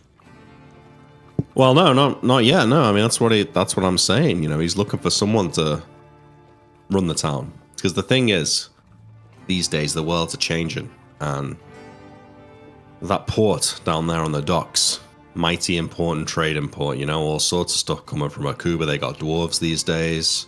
They've got ointments. You know, they've got Dracissian silver, Dracissian gold. All of that needs to come down through Tassel, make its way all along the way the West Road, find its way in Cauldron, so my lord can work out, you know, he's the commercial guy, he knows what to do with these things. He's a wizard and such. I don't try to get involved in the economics of the whole thing, but Tassel's a real important town. We're not really looking to take control, you know? We're not really that big of an operation. We just want to make sure that the goods can flow and things are nice and smooth, that's all. He takes a step towards you in the dimming light of the evening. Fire flickering. I flash him a smile. And he'll reach out with his hand about the same size as yours for the pin, the star that sits on your lapel. And you get the impression that he's going to, like, pick it up off of you. Sure, yeah. I like seeing that he's going to do that. I take it. I blow on it. I give it a little shine, and then I hand it to him. He'll hold it up, look at it, turn it over a couple of times, and gently toss it almost onto the table in front of you, the bar. I put it back on. Well, what'd you say your name was, Sheriff? Luther. Name's Luther. You know, to be honest, I was living in Stromheim, but 3 months ago. I've been on a bit of a wild ride myself. You know, let's say I was on your side of the table not too long ago, but I seen the light of Lord Shacklebrook's generosity, and trust me, I sleep real well at night now.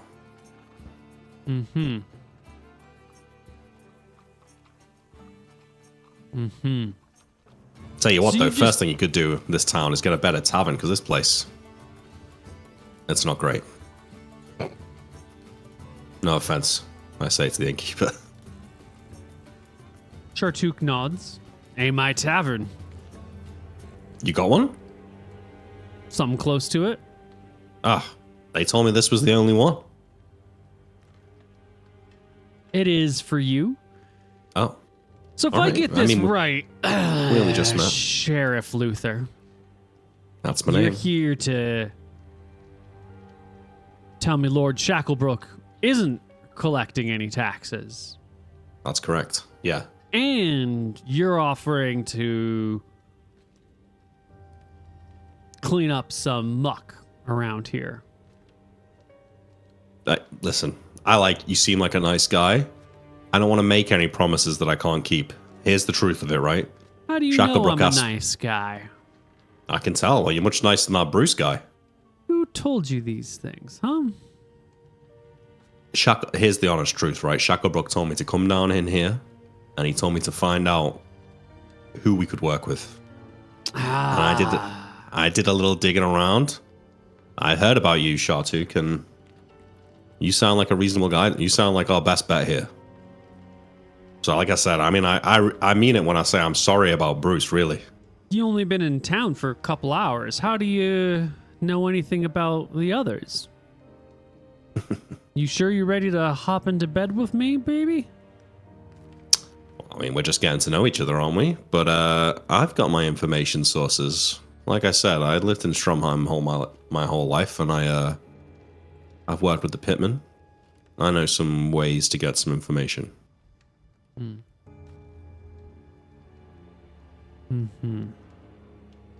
Well, why don't you tell Lord Shacklebrook as a show of gratitude for him not coming and taxing us? I'm going to let his sheriff keep his head.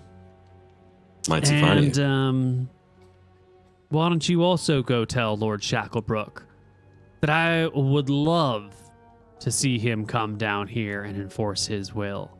I hear he's got a couple of great fighters in his midst. Some of them I've been waiting to meet. Tell him to send his biggest fighter down here, and we'll sort out the problems. You know, Shartuk, I don't say this the wrong way, but if you want to be careful saying that, because I know this guy quite well, who you're talking about, and he'd really relish the opportunity. In fact, we basically had to hold him back. I mean, maybe it's not luck, maybe you'd have preferred it, but it really could have been him here and sitting in front of you instead of me. Send him. I want to make it clear who owns Tassel. It needs to be clear to... It was Mr. Shacklebrook, right? Mr. Wizard Shacklebrook? Ark Shacklebrook? It needs to be clear to him that his jurisdiction ain't anywhere near Tassel's lines. You sure horse? That's how you want to... He says, pointing to the horse in the room. Which one? Oh, this one? Yeah, that's my horse, yeah. That's Teresa. Mighty fine nag. Yeah, for real. She really is. Well, I think it's been a enlightening conversation. I look forward to, what's the name of his best warrior? Twin Tower.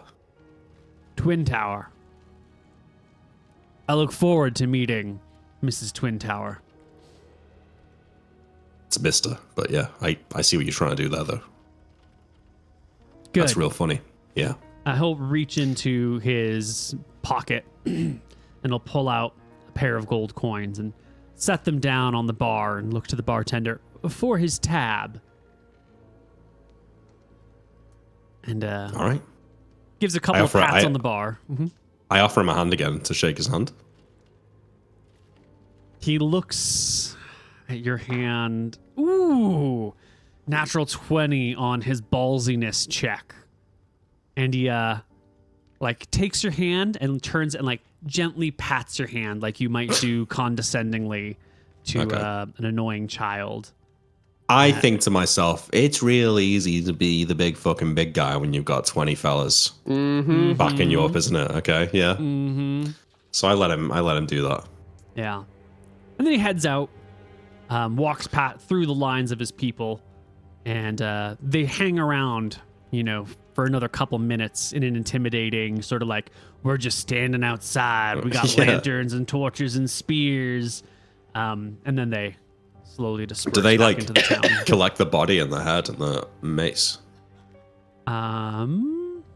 Ooh.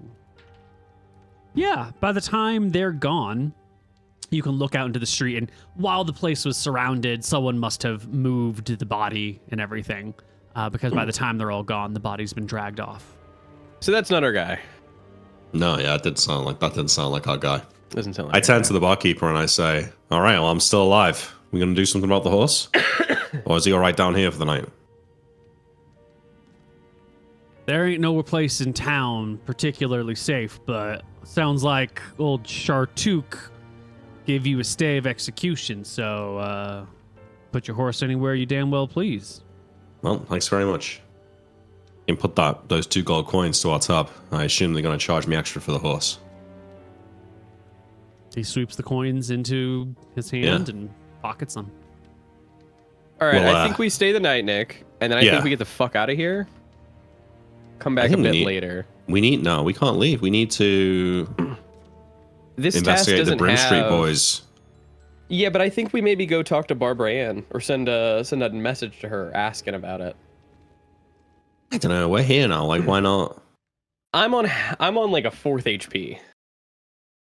Yeah, kind of half. And you're we weren't expecting a fight with those people. What are these other people going to be like? There's no like time limit on this task. Like we probably have technically until next year. Really. What, you saying we go back, heal up, and come back again? I'd say we go back. We send this message to Shacklebrook and let him know kind of what's going down. And then heal up. And during that, we send a message to Barbara Ann for information on both of these gangs and pay her. We ain't got enough money to pay Barbara. We might. I mean, I don't know how much money she'll want for this. Probably like 50 to 100 gold. Well, I've got 87 gold. That's all of our money. I appreciate what you're saying, but I think we've been sent down here to do investigating, and I think we need to if you were on 17 HP, you would want to leave. I don't think. I know. I know where you're coming from, and trust me, I've been in that situation before. We don't have to get into trouble while we're here, though. We could rest up, right? Our original plan was to lay low and get the lay of the land. We don't have to make any big moves. Okay, whatever you want to do. Yeah. I think like we picked a fight with them. Like you picked a fight with them when we went through the gate, right? A little bit. Yeah. All right. I think we hang out. I think this is really dumb. Staying in town. I think we should go back and tell Shacklebrook. But I'm gonna let you make the decision. Tell him what though? Exactly what the guy just said. But then he's gonna be like, well, what about the others? And then we'll say, well, we got in a huge fight. We're injured. We're gonna go back and figure it out. Let's sleep on it. Right. I get the key to the inn room. There's no key. The door is not even really there. It's more of a curtain, but there is a room, a badly damaged room that has a bunch of hay thrown around on the floor that the two of you can concoct into makeshift beds. This place, town is the wrong word. Ruins that have been, made semi-livable is a little bit better. I mean, the fact that the room's not very safe does bring me over to your side slightly. Yeah, this place isn't very safe right now. I think also XP would be good for you. Yeah, but I'd need 867 XP. I don't think I'm going to get that. Probably not. Well, are we sleeping or are we taking turns with watches? We got to take watches. Oh, we're taking watches? Okay. You go to sleep, I'll stay up. So Pigeon goes to bed. I'll lie in and you can get up in the morning. Night passes. No one bothers you in your room. What did you do with your horse? Can we take it into the room? Bar. If it fits in the room, I'll bring it into the room. Otherwise, I think I'll leave it in the bar. It does not fit into the room, yeah. I'll leave it in the bar, yeah. Okay.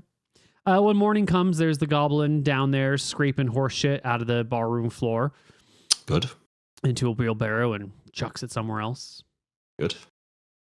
The quiet town. It's wintertime. The weather is a little still.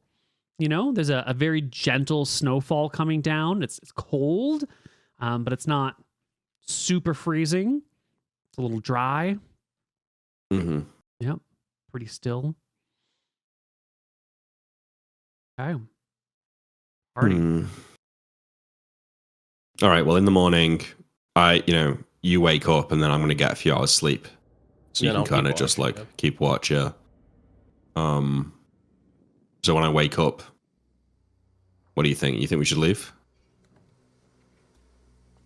I think worst case scenario is we lose time if we leave. I think worst case scenario is if we stay, we get another fight and it's not very good.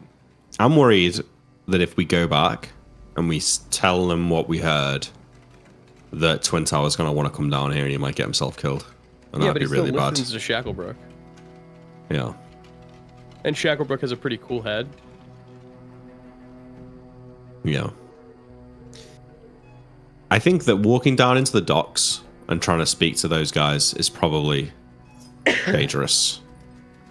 I wouldn't mind having some contact with the cultists, but I'm not really sure how to go about finding them.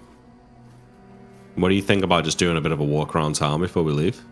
I don't think a walk around town's a bad idea. Yeah, okay. All right. On the horse, or? I'll be on the horse. I only walk at half speed now. Okay, you take the horse, I'll walk. We're gonna go walk around town. Mm-hmm. I want to look for... Shacklebrook also wants us to make an example of someone, right? We just did. Yeah, but we didn't arrest him, though, Didn't that count? Oh, yeah. I guess so. I mean, he wanted a show of force, didn't he? We did a show of force. Yeah. I look for any signs of, like, cultists, witchy people, lantern holders, anything like that that might tip me off, Neil. Mm-hmm. Speaking of, I don't know if we said it during the recording, but last session we had said the Fez was a name, that it was a bad name, that I was going to change. The name is the Lantern Holders. I can't remember if we said it on screen. We didn't. Yeah. Okay. Yeah. Okay. Lantern Holders is the name of the group. Yeah, and I tell Pigeon to keep a lookout for anything that might tip us off to them. I also look for the stairs that Chip might have been talking about, where he got robbed at the top of the stairs. Yes. You can see the staircase, or at least find the staircase very easily. It's next to this big palisade fort that's been built at the back of Tassel. Yeah, the staircase is pretty much right next to that and heads down, a couple hundred feet, 400 or 500 feet down to the waters below. I'm assuming that palisade fort is where Chartu lives. That's what I would assume as well. Yeah. Yeah. Okay. Is there anyone, like, guarding the stairs? No one guarding the stairs whatsoever. There's a couple of folks hanging out near the fort. The gate is shut, and there's a couple of folks on the top of the wall watching. I scan him. Kind of I look for someone that I recognize from last night. Ooh, you didn't catch a very good look at any of those faces. Give me a charisma check at disadvantage. No. They were all like outside, and it was dark, and there was an imposing figure in front of you. You didn't quite catch the faces there well enough. Okay. Well, we do. Seems like the type of guy who is like the big leader of the gang, and then if you kill him, everybody else fucks off. Yeah. I'm not saying I want to do that, but I'm saying like in the future, I think we're gonna have to assassinate his ass. I think if we're gonna go with one of the other groups, then we can deal with him by just killing him.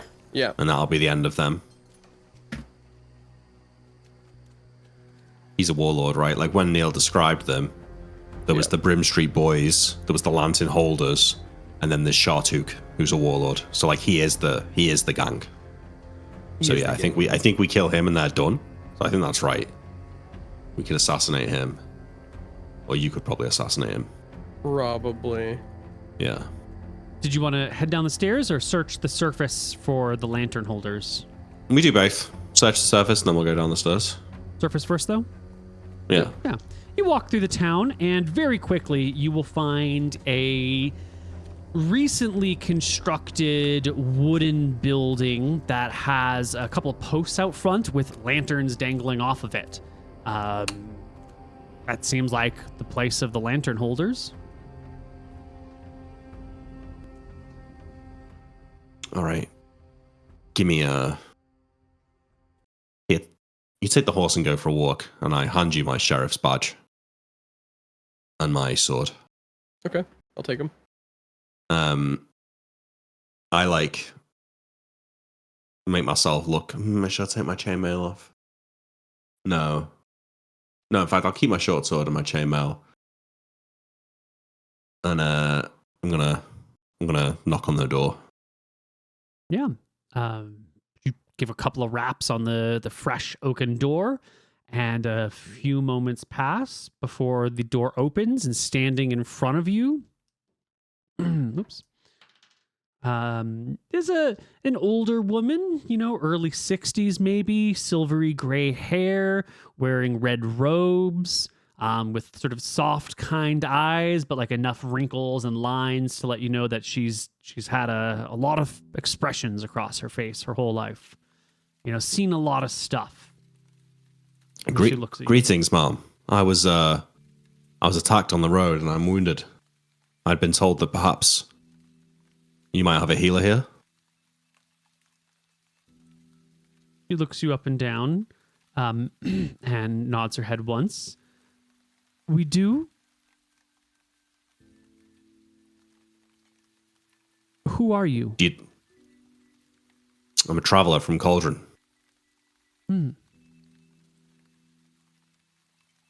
And what makes you think we would want to heal you? She seems like uncertain of her words, maybe a little timid. Well, every other town in this country accepts coin for services rendered. Is that not the case? If that's the case, then that's the case. Yes. Oh, please good. Come in. Okay. She opens the door. I act nervous. I want to act nervous, like I'm a bit scared. Yeah. I'm in this dangerous town. I don't really know who these people are. I'm wounded. It opens into a single large room, which has beds sort of tucked along the walls, a couple of like pews set up in the middle, all sort of facing a central area. There's a hole in the ceiling that lets sunlight in and also serves as like an exit for the smoke, because there's a fire in the middle of the room that is currently burning, and on a spit, actually on 3 spits across the fire, are a bunch of rabbits that are cooking. Spit dogs. There's a nice bunch of folks standing around, men, women, various ages, a they armed? half-elf, mostly humans. No weapons that you can see at this moment. And they all look a little nervously at you, but the woman with the silvery hair bobs her head, and they relax a little. I go to take off my sword belt. Mm-hmm. And like as a show of like I'm not looking to cause trouble, and I offer to sort of hand it to her or put it down somewhere near the door. Well, she motions to an empty chair nearby that you can set it. Okay, yeah, I take a sit down. I say, yeah, I'm traveling down the west road from Cauldron. I heard that there was opportunity here in Tassel, but it's not quite what I was led to believe. Whoever told you there was opportunity here lied to you. I think the new lord in Cauldron is maybe telling some fibs. Well, let me How long have you lived here? get Scarlet. She is the healer who can tend to your wounds. Okay, good. I start like taking my chainmail. Where's my? I took a hit from the mace. Where was I struck? Shoulder, left shoulder. Yeah. Okay. So if I take the limb off my chainmail, I can show the wound. Or would I need to take the whole chainmail? Yeah, you'll take the whole chain off. Yeah, the shirt comes like partway down the bicep. I start doing that. Yeah. A few moments later, a figure arrives. She is 5'8", 135 pounds, late 20s. No hair. It's been like shaved down. Big flowing red robes with gold trim around the edges. And she'll sort of flow gracefully into the room, led by the woman with the silver hair who will point to you. I stand up when she comes and sort of like, I don't like genuflect, but I kind of like do a slight nod of deference. Yeah, she floats over towards you, gives you a look at your shoulder and your face, and says, "You seem okay." And then, without asking for too much, she like goes to grab your arm and starts manipulating it a little bit. Does that hurt? Does this hurt? A little, yeah. Well, there's not much for you to do but bed rest and 3 square meals a day. There's nothing to clean the wound or bandage it? The good bruise on the inside. You'll be fine. You'll live. She's a cleric, Nick. I'm going in next. Yeah, you'd be better. Well, I'm a bit suspicious though now, no? You'll notice she's got component pouches around her waist, around these robes. She does look like a spellcaster then. Yeah. Hotness check? Well,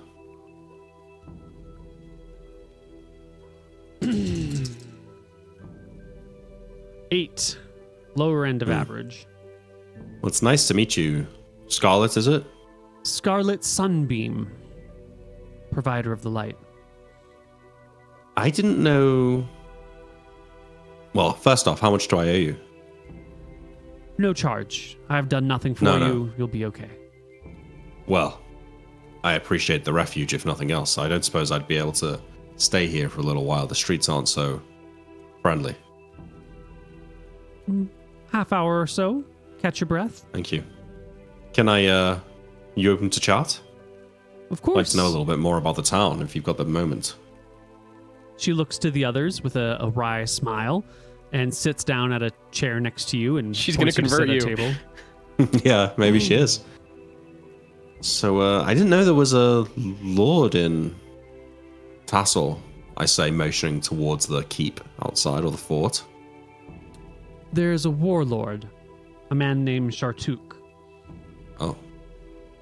Is he in charge? He would say so, as would most people in this town, which I suppose makes it true. You see, because I was maybe hoping to visit the docklands, and I'm a merchant, or a wannabe merchant of sorts, and I was wondering what the situation was down there. Would I need to deal with the Shartuk fella if there's sort of a tax to pay, or a levy, or something like that? There's nothing quite that orderly going on. If they want something, they will take it. They don't, they won't. You seem unbothered here. Well, I have the power of God on my side. Of God, not the gods. Huge. Which god? The one true God, Illumis. Have you... Well, most people are educated in the old ways. Would you like to know the truth of the world? I'm sure I'd like to hear you tell me it. There are many gods.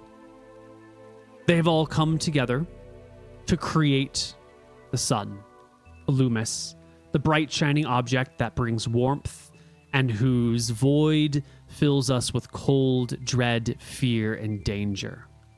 Illumis is all of the gods. Or you could say that Illumis is God, and all of these other deities, Martha, Malchus, Aster, Falumbra, all of them, they are sub-aspects of Illumis's greatness. We can call out to his minor parts. If you are in need of healing, there's nothing wrong with reaching out to the side of Illumis that is in charge of healing, Martha. But at the end of the day, Illumis is all of these things. Illumis is the whole. These other deities are just aspects, avatars, parts. It's useful. You might be thankful for your feet one day.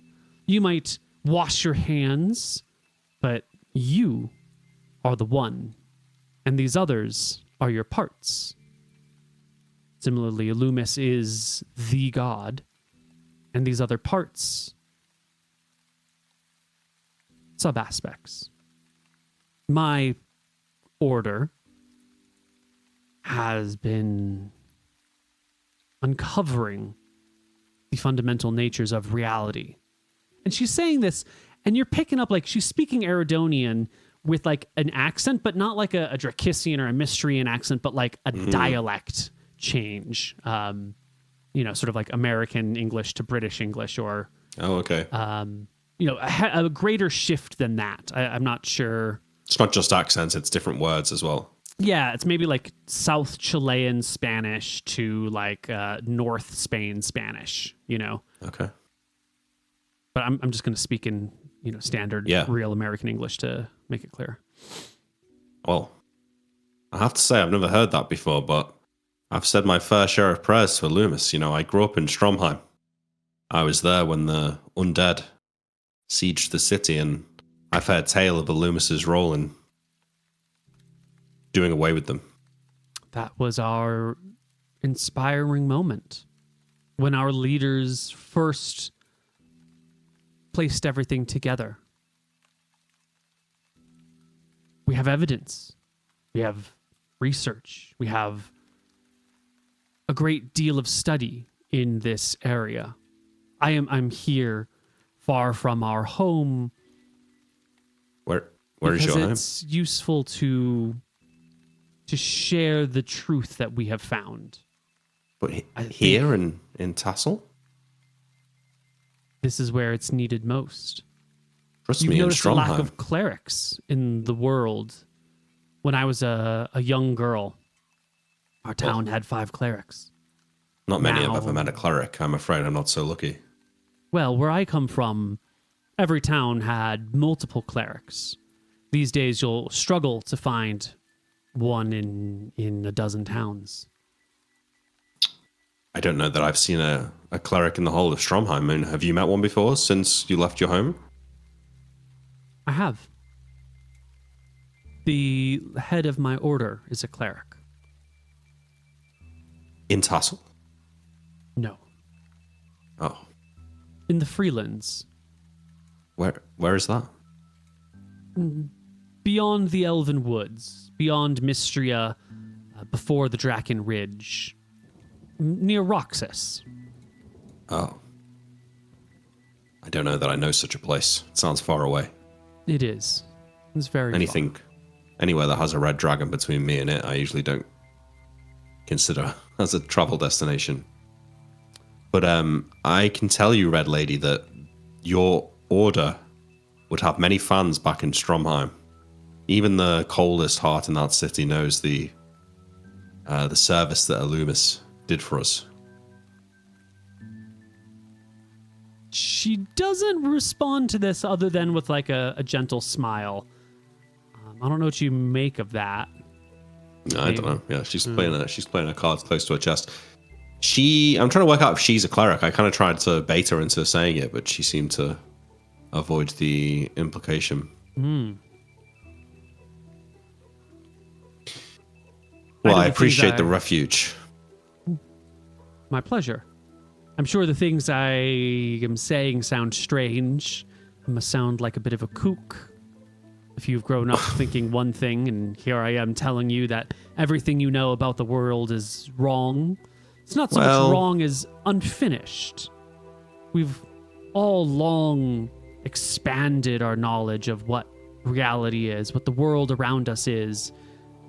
This is just a further layer being peeled back. Doesn't change what you know, only adds to it. I'm sure it's a very convincing way of putting it, but I'm afraid it's your philosophy's wasted on me. I didn't have much of a schooling, and by that I mean none at all. I grew up in the slums of Stromheim, and no one's ever spoke to me of the gods. Not really. But I certainly appreciate your kindness. Have you been in Tassel long? Not long. 6 months. And no trouble from this warlord? Sounds a fearsome sort. Even the strongest men cannot stare into the sun. And perhaps one day Loomis will smite him for you. We all have our roles to play. I'm sure Shartuk's role will be revealed soon. And these people, are they weary travelers like myself? Friends who have been in need of help, and help has been provided. They're cultists. There's more people living in Tassel than I expected. I'd heard this place was more ruined than town. There's maybe 1,000 of us total. Well, I'm sure you're doing good work here. Nowhere else I've visited in this place has been so hospitable as this. I come where needed. I'm here to make a difference amongst these people. And I will not mince words. I'm here to proselytize and change the hearts and minds, but through good deed and good word. No one here has paid a copper for any assistance I have provided. Is that the case? I suppose you take assistance in other forms. Anything to help the good word, I suppose. I would never ask something of someone that they weren't willing to give.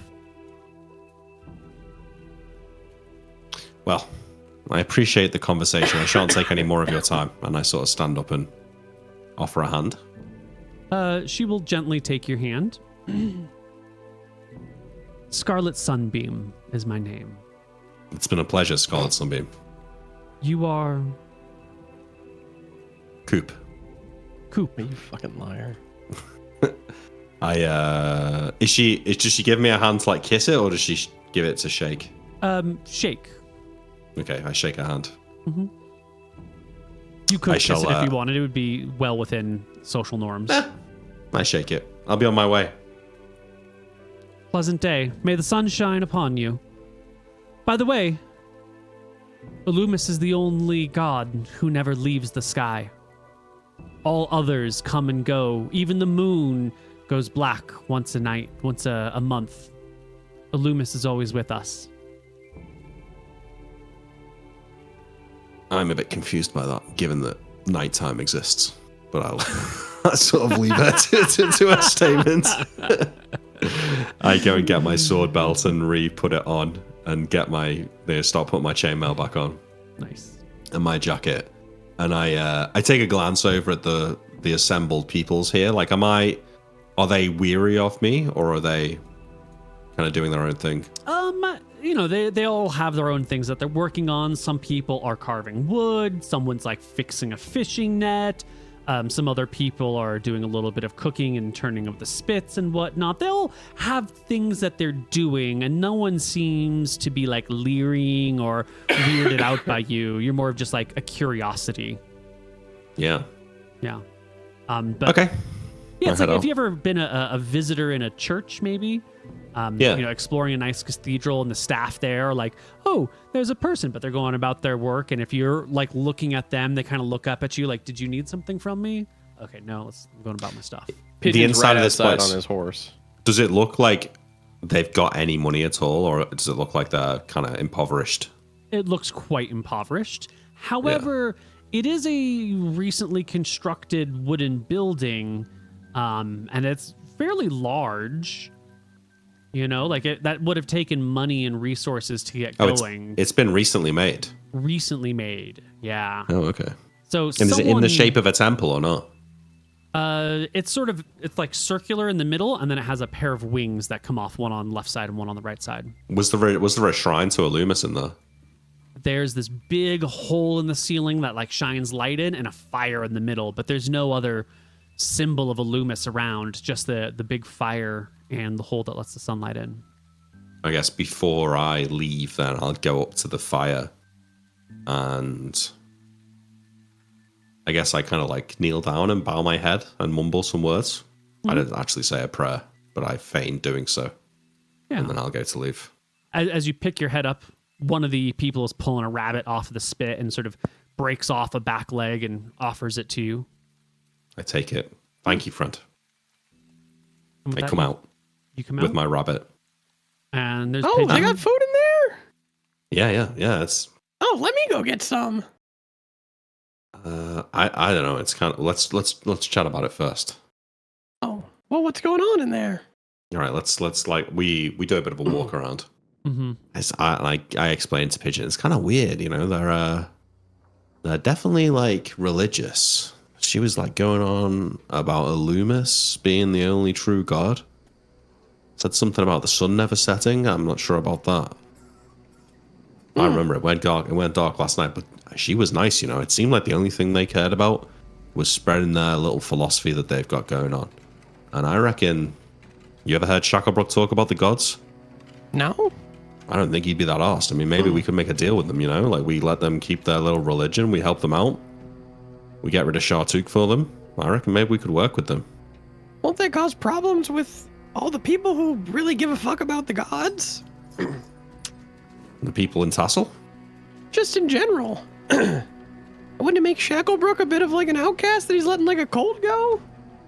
You know, maybe. You know, he's the brain. But I think that, like, if we could make ourselves comfortable with the religious aspect, we could probably work with them. They seem nice enough. She said she was from some faraway place past Mistrea, the Freelands or something. Never heard of it. Yeah. I don't know. But yeah, I said that I was wounded.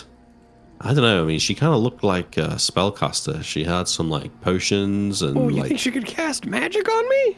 I mean, I struggle. I mean, like I've never seen a cleric before, except for those ones that they have near the gates in Stromheim. There. I want to join this religion. Mate, you think it'll be a bit suspect? You going right after me? No, not at all. Why don't we go and do one more night in the tavern? You go tomorrow. Oh, pish posh. Who cares? Here, take your fucking badge. All right, I take my badge back. I put the badge on. I waddle on over. I say, all right, I'm going to go check out the docks. Okay. I waddle on over. I knock on the door. Yeah. A woman, older woman, early 60s, silvery gray hair, wrinkled face, but sort of a pleasant, if soft smile opens the door. Hello? I heard I can learn about Illumis here and get healing. Of course. Please come in, she says, opening the door and waving you in. I should have told him that I said my name was Coop. Yeah. You step inside. I'm badly injured. Look at this. I just show her my fucking fucked up chest. Poor boy. Let me fetch I got the in a healer. fight yesterday. I heard there was someone in town that was fighting. Let me fetch the healer. And a few moments later, coming back out from one of those side wings is Scarlet Sunbeam. She comes into the room and says, "It's a busy day today, isn't it?" It's a busy day every day for me. Greetings. Being the detective and all. Mr. Detective, you appear to be injured. Would you? Oh yeah, badly. Would you like to sit down? I can help with that. I got my ass kicked by this guy, but we got him. Bruce. He's one of the Bruce, that guy. Yes, I heard. Oh, it was so painful. She will motion for you to take off your shirt and pull out from one of her little bags this like weird clump of smelly grass that has like all sorts of weird like sticky stuff in it. You've been baited. Take off your shirt, she'll like press it against your like huge abrasion across your chest and get some bandages out of another little pouch and start to wrap it around you. Does it feel nicer at least? No, it fucking hurts, you know? You ever been to... Ow, it still fucking hurts. Yeah. You got like a wound and someone's cleaning it and they're just like poking the injured parts over and over again. Damn, that does not feel good, ma'am. Be strong. Be strong. Okay. The woman with silvery hair will say, he specifically asked about Illumis. Oh, yeah. What would you like to know? Says Scarlet Sunbeam. Well, you know, I used to pray to the gods all the time, and none of them gave a fuck about me. Why is Illumis different?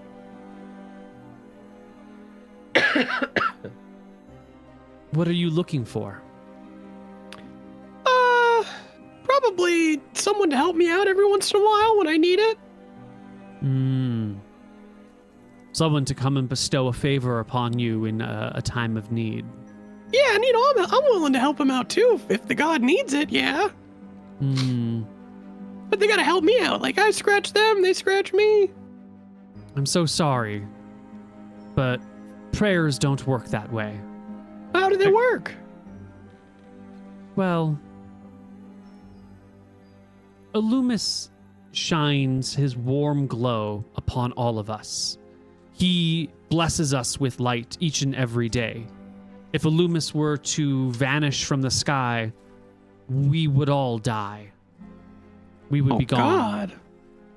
His presence has created this world, has given us life, has given us plants. Everything comes from Illumis. Even the rains come from Illumis. So he's helping us out every day then? Yes, but it's not a tit for tat, scratch your back sort of arrangement. Illumis freely gives his blessing without asking for anything in return. That's awesome. I'll sit here for a while and I'll listen to her babble on about it. Yeah. Pigeon is skeptical because, he's not getting anything from it. Yeah, she just talks about the nature of light and how it's this magical, magnificent thing. Goblins fear it. The undead can't stand it. She asks you, have you ever held a crystal in your hands? No. You got one? I do. Let me finish the wounds and I'll show you. Okay. But then she proceeds to tell you that if you hold a crystal up to a beam of light, it'll split the light into 1,000 colors. And after she's bandaged you up, she pulls out like a little prism and we'll hold it up to the light, and a rainbow will appear on the ground behind you, and she'll says, look at the myriad of colors here. These colors represent the various different energies and magics, holy and divine, that come forth from Illumis. They are bound together into one clear white light, and only now with effort can we see the subdivisions within. Illumis, he shines this multispectral hued blessing on all of us all the time. Well, all right, I'll tell my lord about it. Well, perhaps you can let me do the conversions. It's not... Well, I'll see if my lord will come visit then. Who is your lord? Shacklebrook. I see. He runs Cauldron, and he runs Tassel too, technically. I don't think that's quite true. Well, it will be soon. That's kind of what we're here to do. We're trying to figure out, how to go about it. Because we're going to be taxing this bitch. But not this year, so you don't have to worry about that. Growth is good. Tax anyway. Growth is good for us all. Religion doesn't really pay taxes usually, though, so I think you'll be okay. I am not particularly concerned one way or the other with the taxes. My job is not to acquire wealth. The services are free. I am here to give people a sense of truth. Well, I gotta be honest, I don't feel any better.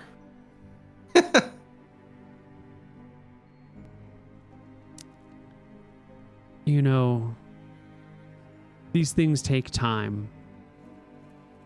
You will feel better given sufficient rest.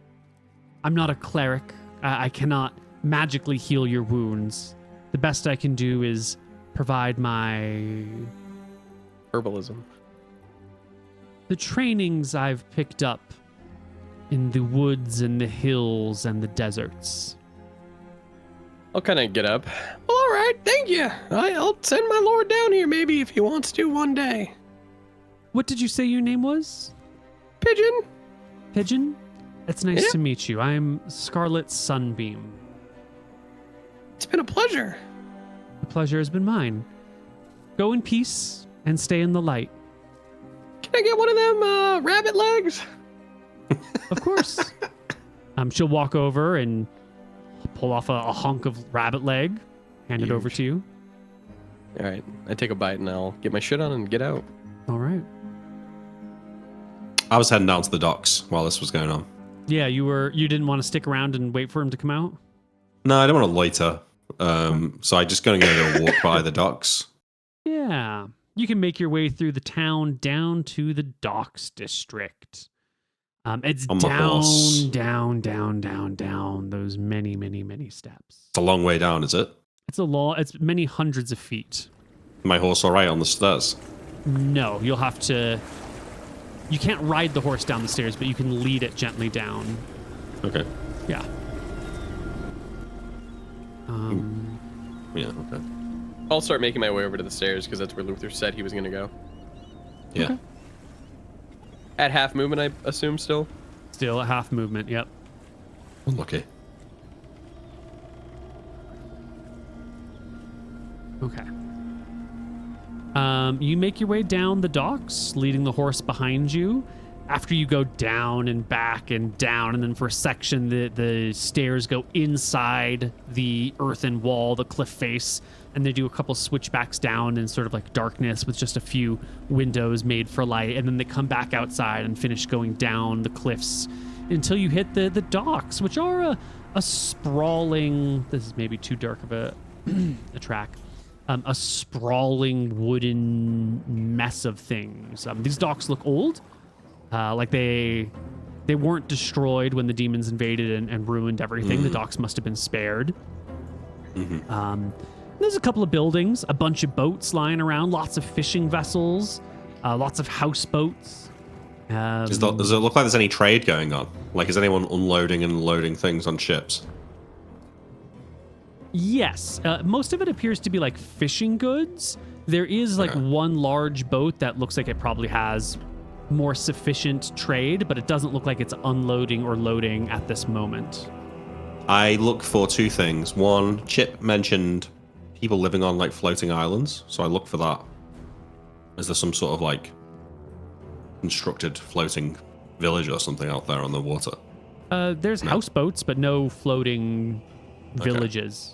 Yeah. I look for maybe a ship that's flying a flag from a different place, like a Dracissian flag, perhaps. That large vessel is indeed flying a Matavan flag. Do I think that I could go up to it without having to cross some sort of like line of thugs?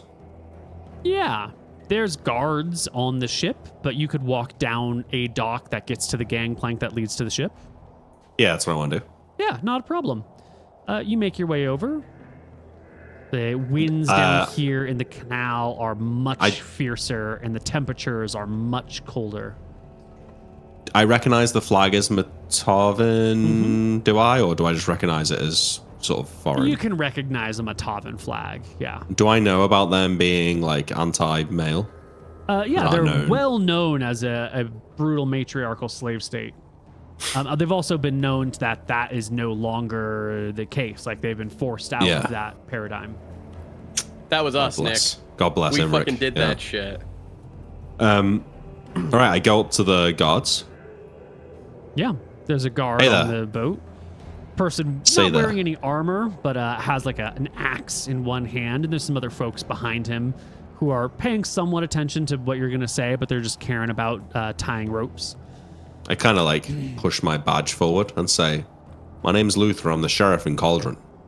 I was hoping to have a chat with you about what it's like doing trade here." Yeah, the guard looks you up and down, and she'll say, "Well, boy, talk." Well, my lord, Lord Shacklebrook over in Cauldron, he's very keen that nautical trade be facilitated along the West Road, if you know what I mean. There's plenty of buyers in Stromheim looking to buy foreign goods, and that's all got to come through. But we'd like to see Tassel via Cauldron to Stromheim be an established trade route. And I was wondering, I'm kind of down here trying to figure out what the lay of the land is, and we heard that there's like a gang down here, the Brim Street Boys or something, and I was hoping that you might be able to help me get a some understanding on how they operate and how much of a bother they are. Give me a charisma check. She's inherently suspicious of this man coming up to talk to her. Who does he think he is? Ooh, another natural 2 on the charisma check, modified 17. And she views you with some sort of skepticism. Lord who? Lord what? His name's Shacklebrook. He is the Lord in Cauldron from a very rich family in Stromheim. He's a wizard. They let your men be wizards and lords? Yeah, you know. What's the year, Neil? She would be no stranger to that. Fucking Emmerich is the king wizard, and he kicked their asses. What's the year, Neil? And remind me. The year? Yeah. 1521. It's 1521. What do you want me to say? World's backsliding, I suppose. But yeah, you know these guys, the Brim Street boys? Yeah. What are they like? They charge you a levy? Yeah. How much they charge you? They add a nice little value-added tax onto everything. Progressive VAT tax. Yeah. You know, where are they based? I look around the dock. She'll point to a large tavern down here. It's still intact. It's got glass windows. It's got tile roofs. It's built into the side of the wall, side of the cliff face there. There's a bunch of light pouring forth from it and some faint music playing from within. They're reasonable? No, not particularly, but also not particularly greedy. All right. Rather easygoing folks. But yeah, that's good. You know who's in charge there? She shakes her head. We're just here to pick up some fish, an eel, before we move on up the canal. All right. Well, you should know that coming up soon, there's going to be interested buyers for like Matavan goods, whatever craft you guys have. In the future, you're going to be able to sell it here. So take that back home. That's not going to be the problem. She points straight up. The men upstairs are the problem. Oh, Shartuk? It's why you should always chop the balls off of the largest men when they're born. Otherwise, they get a little in their own head. They think their size makes them worthy. Yeah, well, luckily for the ladies of Stromheim, they didn't do that to me. Shartuk caused you trouble? No one comes down here to pick up goods, because they don't make it over the cliff's edge. All right. There's no point in selling down here since no one's buying down here. Well, Lord Shacklebrook's looking to turn those things around, so thanks for the words anyway. Good luck with the fish. And the eels. Do they call him Lord Shacklebrook because he's only recently broken his shackles? The other women nearby, the other guards on the boat, laugh heartily to themselves, like this is peak humor. Yeah, checks for these ladies? Yeah. The one that he's talking to is 13. 13 for one of the guards behind her, and 16 for one of the guards behind her. Ooh, Nick, nice. 16. I feign a laugh and say, that's good. The women from where I'm from aren't half as funny. And I turn around on my horse. Okay.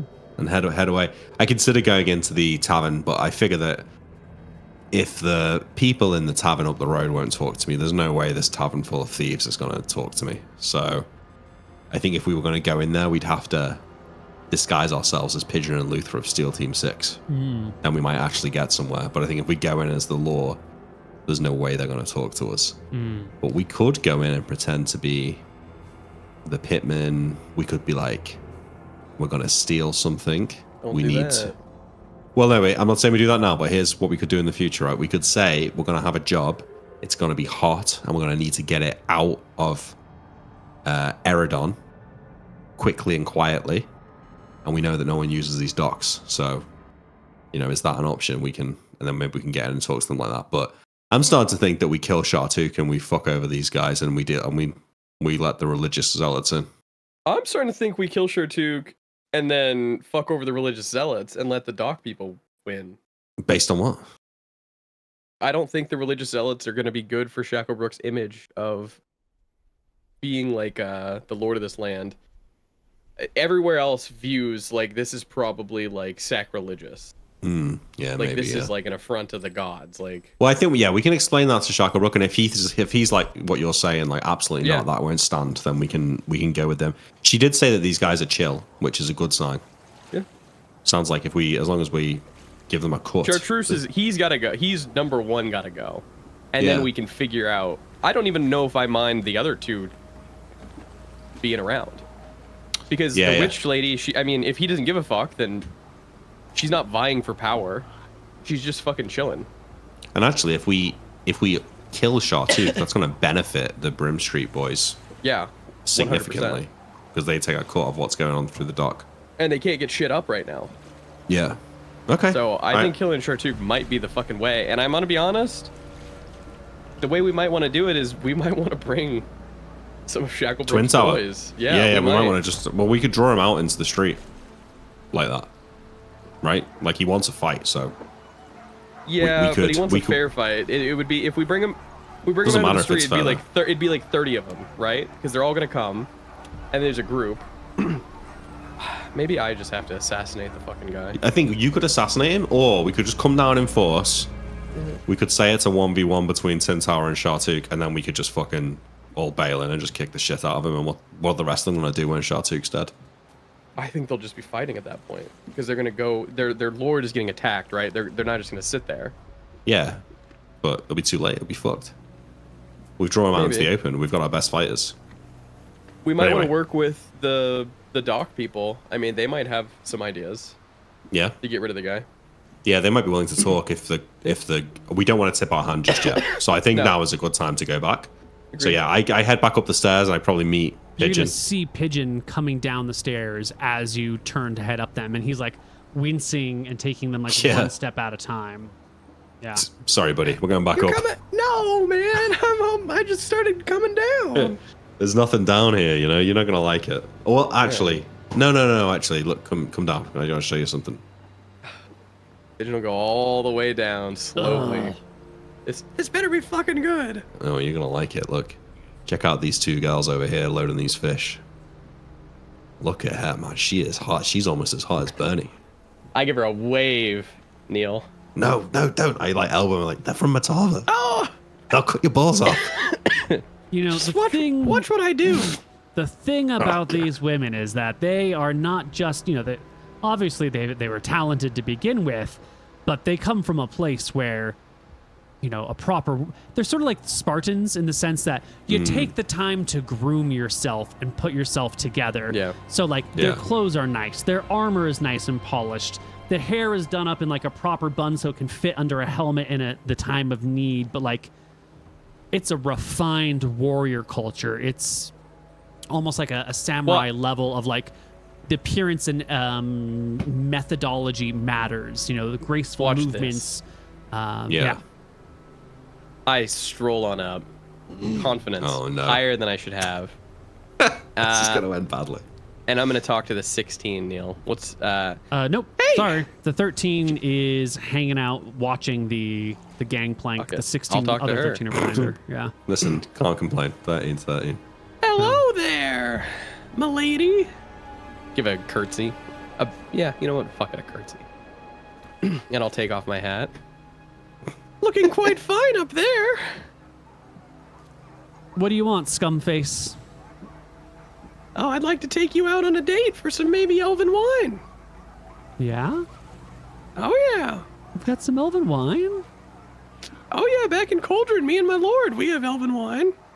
Come here. She beckons you to walk up the gangplank towards her. I gotta.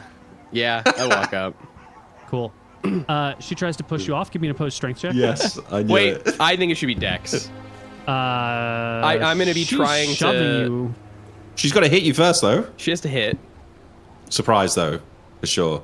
Yeah. I'm +2 for surprise. In character, I'm probably a little surprised. Out of character, I'm not. Yeah. My surprise adjust is 2, though. Make him roll surprise. That seems fair. I think Pigeon fell for it pretty hard. He did, yeah, he did. I think normally I would give you surprise, but Pigeon was like, "Oh yeah." So here's her roll to hit. Yeah, she easily puts hands on you and strength give me check? an opposed strength check. Oh no. 20 plus. No, See what she no, gets. you're going in the drink, man. I'm gone. No, 28. Yeah, so you go up and she just like grabs you by the shirt and just tosses you into the water. Do you have a swimming proficiency? Oh fuck, no, you're about this to is die. the one character I don't have a swimming proficiency on. You fall into the freezing waters of the Albatross Canal. The women above laugh. Can I stand? I have to review the swimming rules. Oh no, it definitely can't stand. It's way too deep for that. Well, I grab the rope off the horse and run over there. Running over. Yeah. What the hell? I say to the woman. It's my detective. Where is swimming? I think there is. Imagine you drown. This would be such a good way to go. Big cinema. Yeah, absolute cinema. Missiles, saving throws, undead, energy drain, poison, inescapable death. That sounds about I right. fucking love these headings. Physics. Yeah.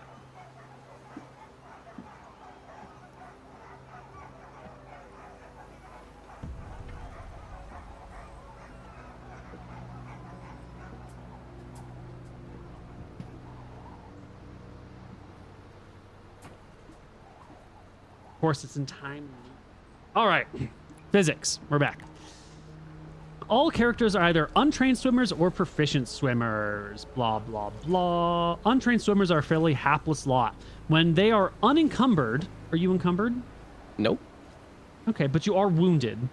You're at half speed. They can manage a rough doggy paddle in relatively calm waters. If the waters are rough or strong, they may panic and sink.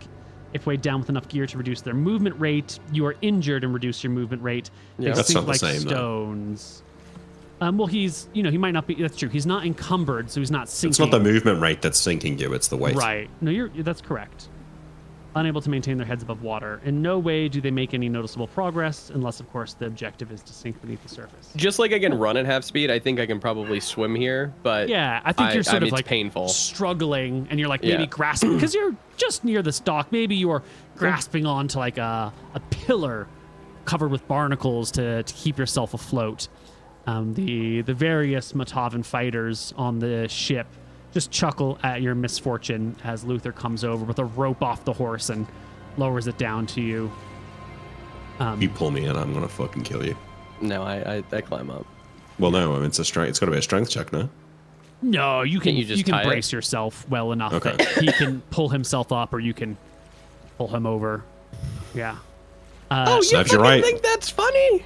As you get Hey. to the surface of the dock, they've pulled the gangplank back over onto their boat. And they're just chuckling. Yeah, I There's still pull that ropes. back over too. You I fucking I cowards. put an arm around him and like lead him back towards the horse. One You of need the- to know when to quit. One of the women, the one with 16 hotness, produces a crossbow and comes to the edge Oh my of the boat. god. What- Jesus Christ. What? We're going. What you We're say? going. Ugly man? She says in a bad Aerodonian. What? Cannot hear. You speak? This lady is so fucking lucky that she Yes, caught me on queen. the day I don't want to ruin it. Yes, Queen. Let's go. Whatever All right. the queen says, Neil. I keep it All keep right. it shoving. I throw him onto the horse and we walk back up the. Oh no, he can't ride the horse. He's got to walk up. You don't want to go Or check actually, out if the it- Brim Street Boys Tavern? Too I think it's scary. probably a bad idea. Yeah. We'll come back. I think we Come got. back when we formulate a plan with Shacklerook. We got the gist of them. I think Shartuk needs to go. I think we've already decided that. Big time. You can make your way back up the staircase. It's, the size of a small skyscraper, so it'll take a while to climb back up. Jeez. Yeah. When we get up, how late in the day are we? Like, do we need to... Oh, about midday. Yeah. Do you want to, leave now or do another night? Leave now. If we leave now and camp, can we get home in the same day? No. If The you next leave day. now, you'll have to camp another day on the road. It's probably safer on the road than it is in here, would you say? Probably. Yeah. That's true. Let's get out of here. Okay. Yeah, we leave. All He's gonna wait. Do we need to stop and dry his clothes off? Is he not gonna freeze to death? You will need to wring out his clothes, or he'll have to walk naked or something. Yeah. We stop and go back. We have to go back to the tavern to I don't know, settle our tab or whatever. Doesn't Pigeon have a huge fucking dick? I could walk naked. No, but it's winter. It's winter and it's snowing outside. Yeah, it's February. You're right. Yeah, we'll ring so it. we dry his probably clothes best, off actually. We dry his clothes off at the inn. Yeah. You won't get out of here until late in the afternoon as the clothes dry and everyone warms up and whatnot. Oh, well, I maybe we should stay one night here. At least we'll have something to drink and something to eat. All right, yeah. We bring the horse inside. Yeah. It takes Pigeon a while to warm up after the long hike up the staircase in the wind and the snow. He's near... Give me a con check, Pigeon. Oh, natural 1. Yeah. By the time you wake up in the morning, between the chest wound and the freezing water and the cold, you've caught yourself a cold. And you're just hacking up a cough. Yeah, sneezing and phlegm is coming out and your head's warm and feverish. All right, so you're in a bad way, but we can get back on the road. As we leave, I'll say to the innkeeper, thanks so much for your hospitality. Yep. I fucking hate this town. I fucking hate this guy in particular. We gotta get him. We gotta kill him. We got a lot of people to kill. Yeah, but we head back out onto the road. Okay. It'll be 2 days back to Cauldron. Mm-hmm. You're in Tassel. You spent 2 nights in Tassel.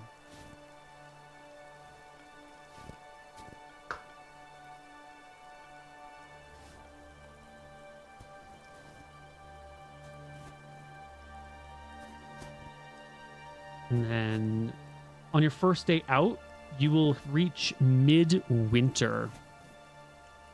It is one of the holy days here in Arcadia. That's a shame. Would there have been a festival back at home? Cauldron? Midwinter, February 14th. It's a high holiday for Verasi, goddess of death, destruction and endings. Salt, god of despair. Ponos, god of... Ooh, why am I forgetting my own gods? Terrassa and Relkor. Who is... Terrassa is fear. Salt is despair. Ponos is suffering. Relkor is darkness. And Verasi is death and destruction. So it's their high holiday right now. The 5 gods of misery, as they're known, come clawing at your door during the coldest time of winter. They whisper dark words in your mind. They drive you to madness. One must keep them at bay on this night of all nights. Nobody goes out. Everybody stays in. Any bits of life or happiness should be collected and ceremonially displayed around your hearth. We celebrated this last time with Bootsy. That's true.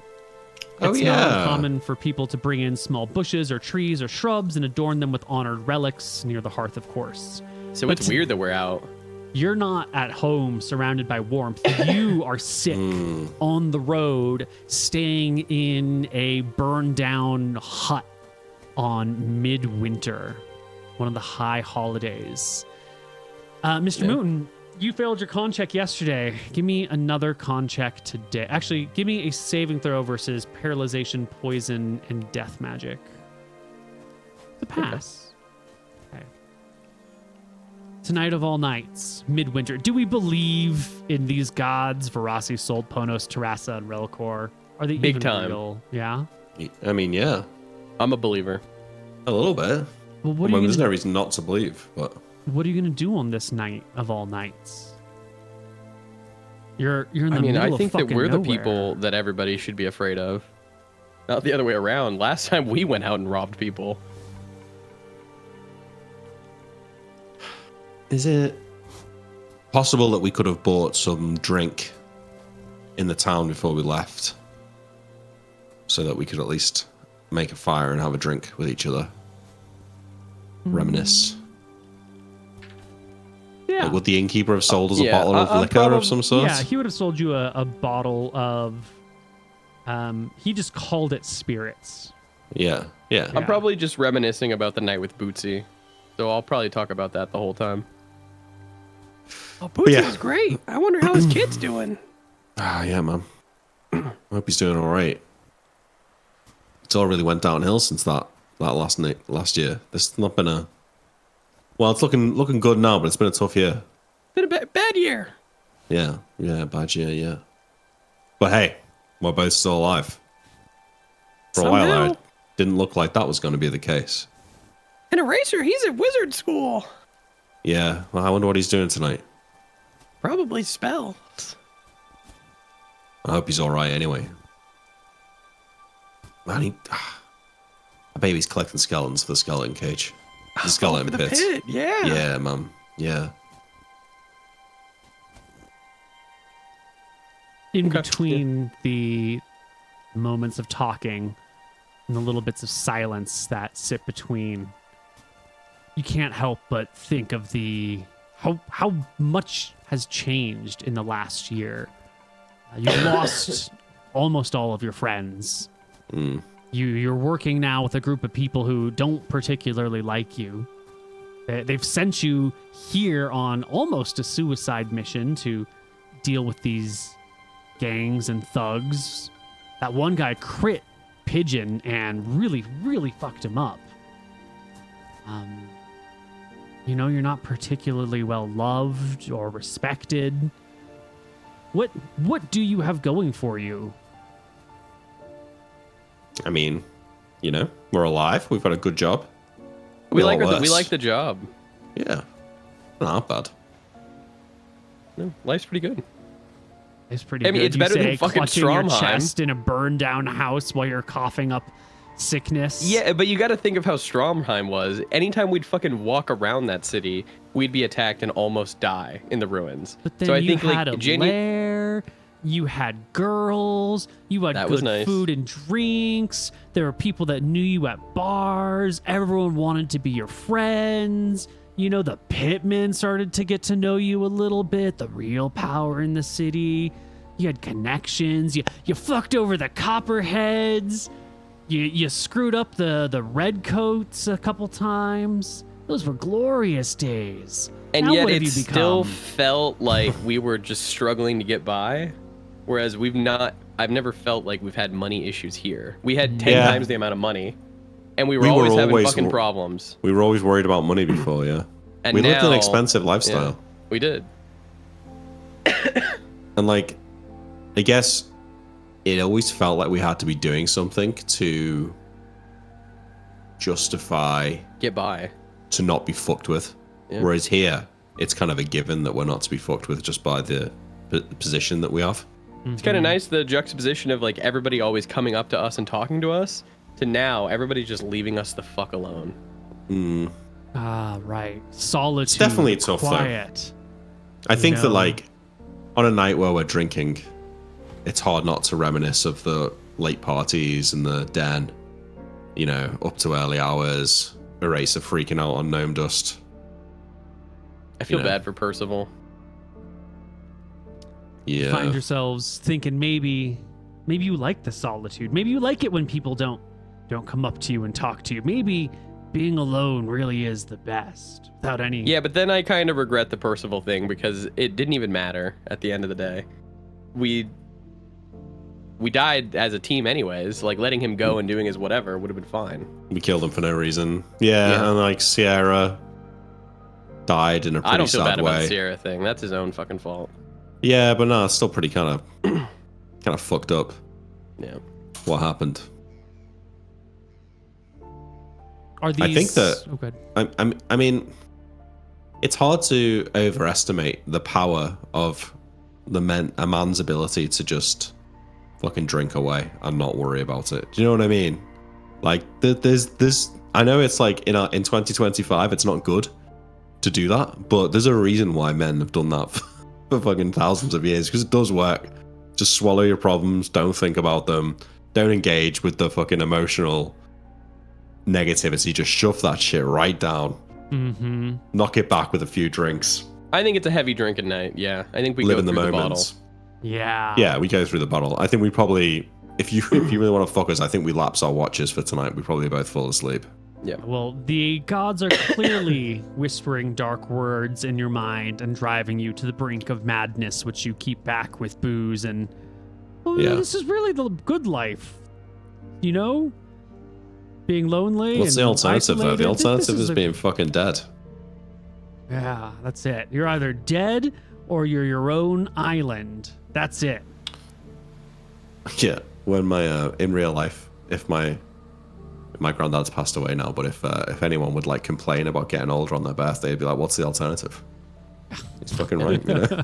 You get older or you're fucking dead. So there's that's the alternative. As you're. So do we wake up? Oh no, okay. Well, we're getting there. We're getting there. There's this thing that you can't shake, Luther. There was a moment when you guys got this mission. And there was all that talk of like what you should guys do, and Pigeon was like trying to raise his hand and ask you questions, and other important people in Shacklebrook's court were chiming in. And as that meeting was drying up and everyone was going out, there's a scene that your character right now, the old man, the what's his name? The secretary. Basil. Yeah, Basil. You remember Basil, as everyone was packing up and leaving, whispering to Kel Joyce Sunderland, the gatekeeper, the heavily armored one. The strategist. Yeah. And you remember him and her having a chat, and like you would just finish talking about your mission to Tassel. And like he was looking at you and she was giving him like a bit of a nod. And at the time, they're just having a conversation. But now here in midwinter, as the darker thoughts creep in, you're fairly certain they weren't talking about your mission. Like, Basil made eye contact with you. He wasn't pointing at you. He was talking not about what you're doing, but about you in particular with the grand strategist of Cauldron. What's your current relationship with these two people? Well, I don't know about let me remember the lady's name. I do have it written down. Joyce. I don't know about Joyce, but she's, careful. I don't think she's going to leap into doing something stupid. And Basil seemed quite impressed with me when I brought the news of Red Shield to him. And he seems like a practical man who would, as long as you're doing good things, would keep you on side. That being said, though, I wouldn't be at all surprised that there's some very heavy skepticism amongst Shacklebrook's inner circle about our place at that table, given that we did fucking kidnap him and ransom him less than a year ago. I don't think they know that, do they? Do they not? I mean, I'm not sure. Some of them must have been there on the day. But we were wearing masks and shit. You don't recognize any of these people from that day. You weren't paying attention to them. Yeah. And no one's ever mentioned the incident. It's never been discussed about. No one's ever said hostage. None of that has ever come up in the 7 months you've been working for him. Oh, right. Okay. Well, that's good. Maybe that's what they were talking. Realizing that, then maybe I'm worried that they'll find that out. Because that might change things. But I guess I'm not under any illusions that if we start fucking things up, then it's not going to look very good for us. Like, we need to be useful. But I think we're being useful. I'm pretty pleased that we've done a decent job here in Tassel. We brought those bandits in, we dealt with the circus, we've been bringing in silver, we've got the doctor, and we've achieved some good stuff. Okay. Luther's a pretty good judge of character, and I think that he's not getting the impression that those two people hate him right now. And you know when you have those moments of insecurity, but then, at least for me, the logical brain takes over, and it's like, well, it could have been anything. Could have been anything. I think, yeah, like, I think in this moment of darkness on the Midwinter Festival, you know, drowning my sorrows in some really, really cheap liquor, that maybe the anxiety can creep in, but I think that I'm sure I'll feel better in the morning about it. Pigeon, you're also having your own doom spiraling thoughts as the night is dwindling down. This Luther guy, he's your uncle. He's your best friend. He's the closest person you've got. And yet, he's always pulling some bullshit to make you realize that you are, you know, less than him. Like, he got to go talk to all the clerics, the Sunbeam chick. And then when you were like, well, I want to talk, he tried to get you not to. He's always trying to put himself in a position above you, telling you, treating you like you don't know how to behave. He's always treating you like a child. And you are the greatest locksmith in the world. And you are these days a better fighter than him. In that battle with Bruce, who did all the real damage? You did all the damage. Me. I mean, he did finally cut the guy's head off when he was at 3 HP, but like, you crit him, you slashed him, you fucked him up good. Who's this? Who is this fucking Luther guy? Why is he always treating you? You're the only one who actually gets any girls, and yet Luther acts like he's the big shit? What? That's true. How do you justify this stuff, Pigeon? Is it just like, oh, well, whatever, he's my uncle? I think it's just he's his uncle, and he doesn't really care. Yeah. He's just his uncle. I mean, that's what they do.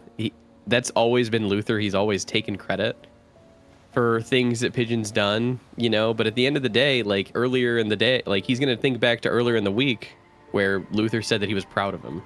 And that's probably where his mind goes. Instead of the bad thoughts, his mind goes like, oh, well, you know, he is proud of me.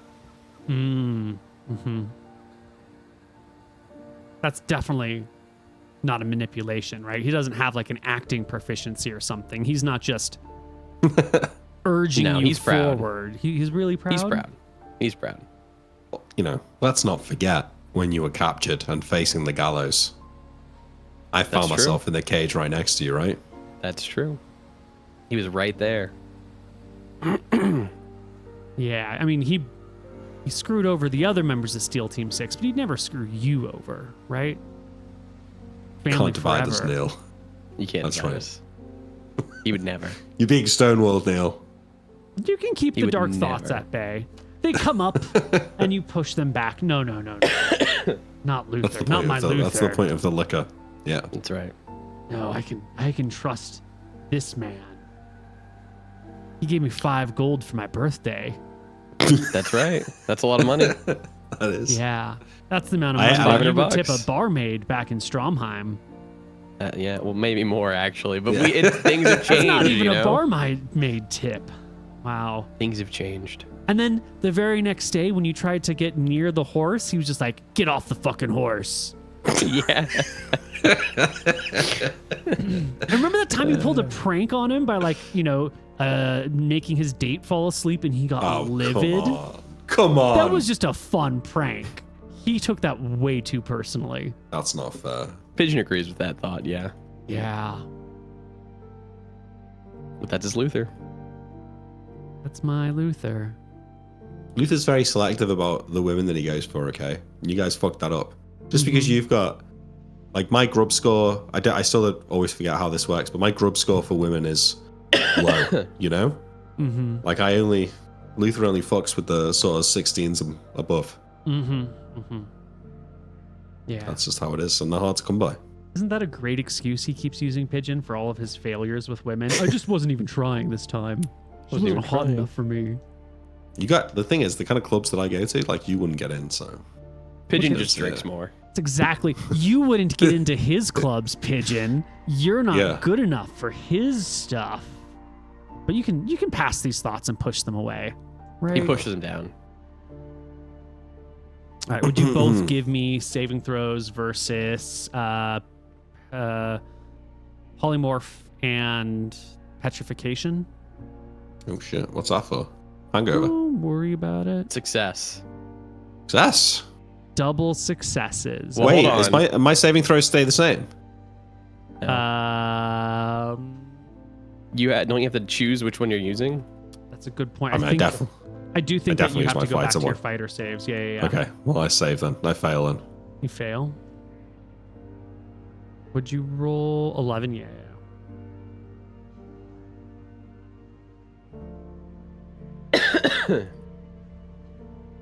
Okay. Let me just make a note.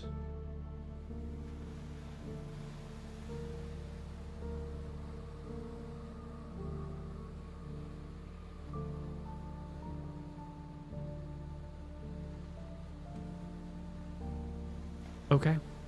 The night passes. The morning comes.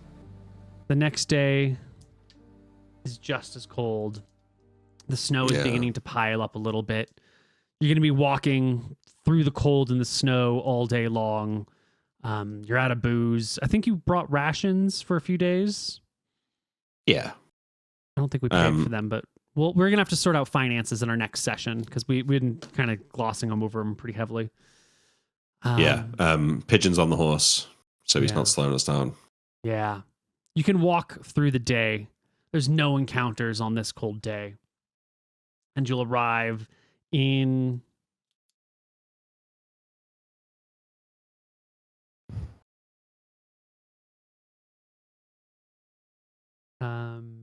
one day. You'll arrive in Cauldron late in the night, or late in the evening. The sun is already down. Only the lights of the town guide you in. It's cold. And I think between the chill of walking and the exhaustion of everything, the chill of the air and the exhaustion of walking, you head right to your house. Everything else must be shut down already. How often do we have like the council meetings with Shacklerook? There is like a monthly meeting that doesn't, it's not a calendar date, but it's roughly monthly, and then the occasional emergency meeting. So in terms of like reporting back on this mission, is the expectation that I would go and visit Shacklebrook, or would I report back to like Basil? You would probably go back and say, hey, I'm here to report to Joyce. Yeah. And then she'd let you in, and then you'd find Basil, and you'd be like, hey, when does Shacklebrook have time for me to talk to him? And okay. It'd be a process, and you can do it whenever is appropriate. If you need to rest for 5 days, you can rest for 5 days. If you need to do it right away, you do it right away. I think we go right away. Also, I think you need to visit Red Shield. Yeah. I need to go to Red Shield and give her a kiss. Yep. All right. The following day, back home in Cauldron. Yes. It's still a cold, overcast, gray skies. Winds are blowing. Chill is in the air. Yep. That's that. Would Red Shield have had her dinner with Shacklebrook yet? It must have happened by now. Yeah. So I think then in the morning we should go to Red Shield's house and ask how it went. Agreed. Yeah. Yeah. Cool. So I head on over there. I would like to, in the modern day, I would stop at a Starbucks and get us a coffee. But is there an equivalent that I could do here? Like, is there a stand that sells like mulled wine or something?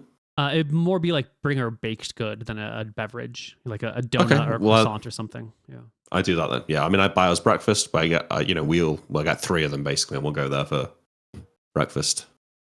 Yeah. We'll give her one. Yeah. You make your way over to her place.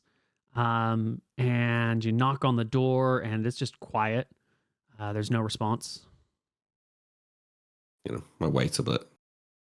An awkward amount of time passes. By now, anyone in that room should be awake. You know, the sun is out. It's cold, but the sun is out. Yeah. Is there anyone else milling around from the street? Outside, the music is too warm. You know, it's a pretty chilly day, so the only people who are outside are people who are having to go from place to place or who have to work outside. So minimal presence in the streets, but yes, people. I asked someone by name if they'd seen Annabelle. Not today. Is she around? She's not left or anything, has she? Don't know. Don't speak to her very much. Yeah, she keeps to herself. All right, thanks. New folk often do. I head to the keep. Yeah, both of you together, right? I think so. Pigeon? Yep, I'll go. You're not leaving Pigeon behind again? No, not after you whisper in his ear. Why is Luther leaving me? Joyce, how you doing? I got you a donut. Thank you, she says. You're welcome. Business today? Yeah, Coop and I have been to Tassel, so I just wanted to report back to the big man. All right. She opens the gate, lets you guys in. You know, she'd been talking through the little grate in the gate. I handed the donut then when she opens the door. Yeah. She takes the donut, thanks you for it. You guys can strut on in. You'll find Basil somewhere milling about in his normal place, probably like the main audience hall. Parsley. You got a minute? No, I'm just joking. I didn't say that. He looks you over, up and down. You're injured, both of you. Well. Oh, your eyes fucking work. Coop more than me. Where's your prisoner? Oh, we made an example out of them. It's a whole story. You didn't bring a prisoner. Back from... No, we did one better, I think. Listen, you need to hear the whole story. Yes, I can tell you. Well, you wanna? We got time? We can tell Shacklebrook too. He's busy.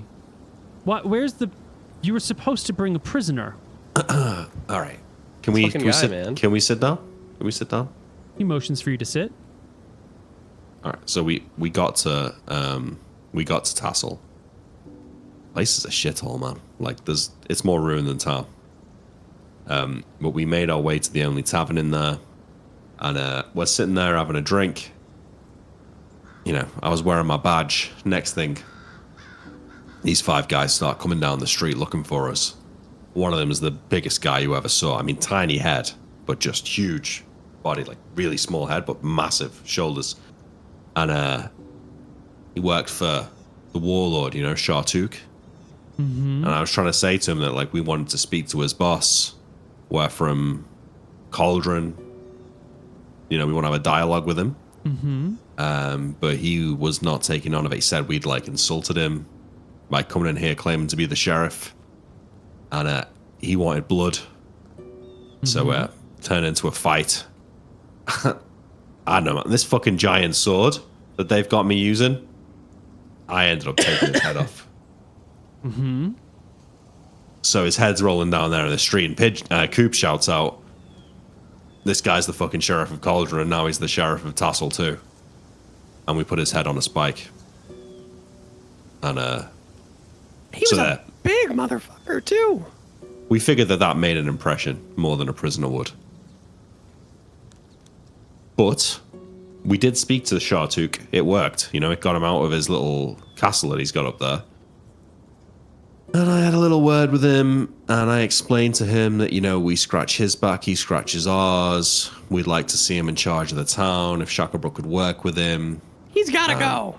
This guy, it's not going to work. He thinks he's in charge, and he's not going to recognize our jurisdiction there. Don't you remember the part of the conversation where it was said that we needed a prisoner to show that Lord Shacklebrook was enforcing law and order and could do so at his discretion wherever he wanted, whenever he wanted, right? Sure, it wasn't just a show of force and killing people. We can cut heads off all day long. We were trying to show that there was a lawful and orderly man ruling this area. The prisoner we're going was back. the key. We still got more to do there.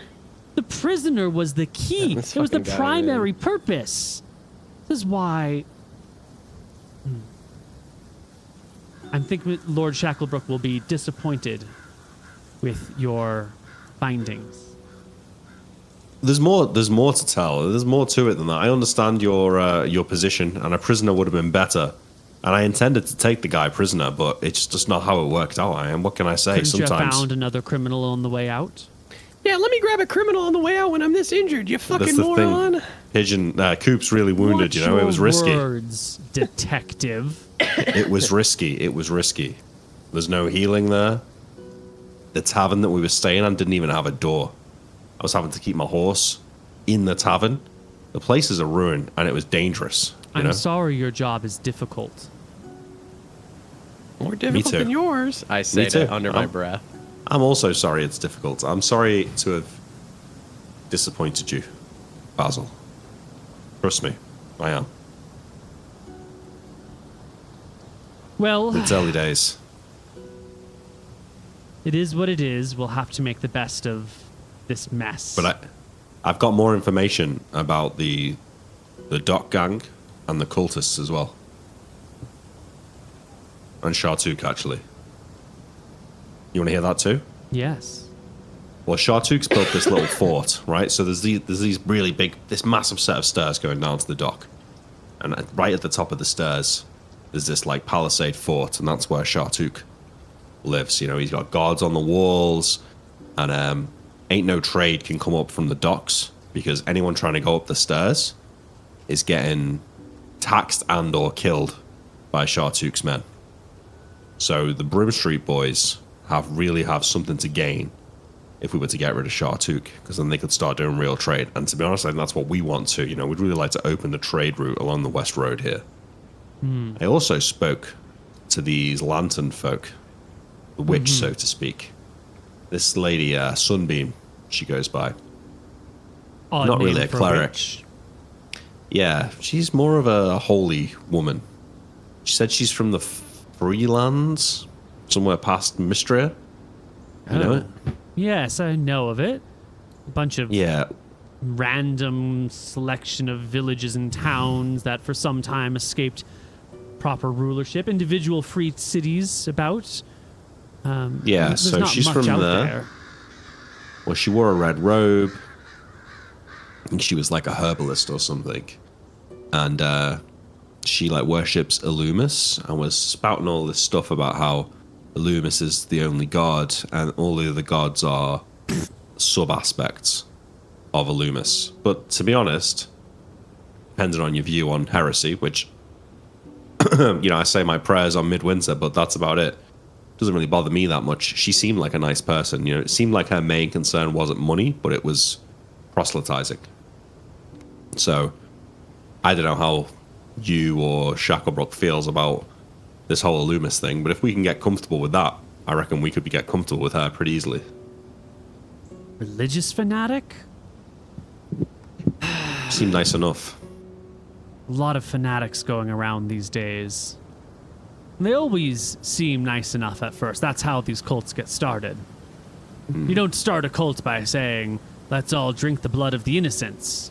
That doesn't come until step 4 or 5. I guess, yeah, maybe you're right. And then the Brim Street boys, well, I didn't go into their tavern because I felt like I wasn't going to get anywhere, and we weren't ready for a fight. But I spoke to a Matavan vessel that was buying eels there, and they've dealt with them. They charge them a value-added tax, but she said that they're relatively reasonable and fair and pretty chill, and that the main blocker to trade is not them, but Shartuk. And the last thing is that Shartuk called out Twin Tower by name and said that I hear your Lord Shacklebrook has some great fighters, and I'm looking forward to meeting the best of them. Oh, really? No, I'm not going to tell Twin Tower that because we both know what he's going to do. But here's my thinking. If we could kill Shartuk, and if we could get kind of agreements with the Brim Street boys to kind of we do this for them, and then they'll help us, we could bring Twin Tower and get him out into the street. This guy's looking for a fight. We could lure him out. We could kill him there. And I think, he dies and the whole thing falls apart.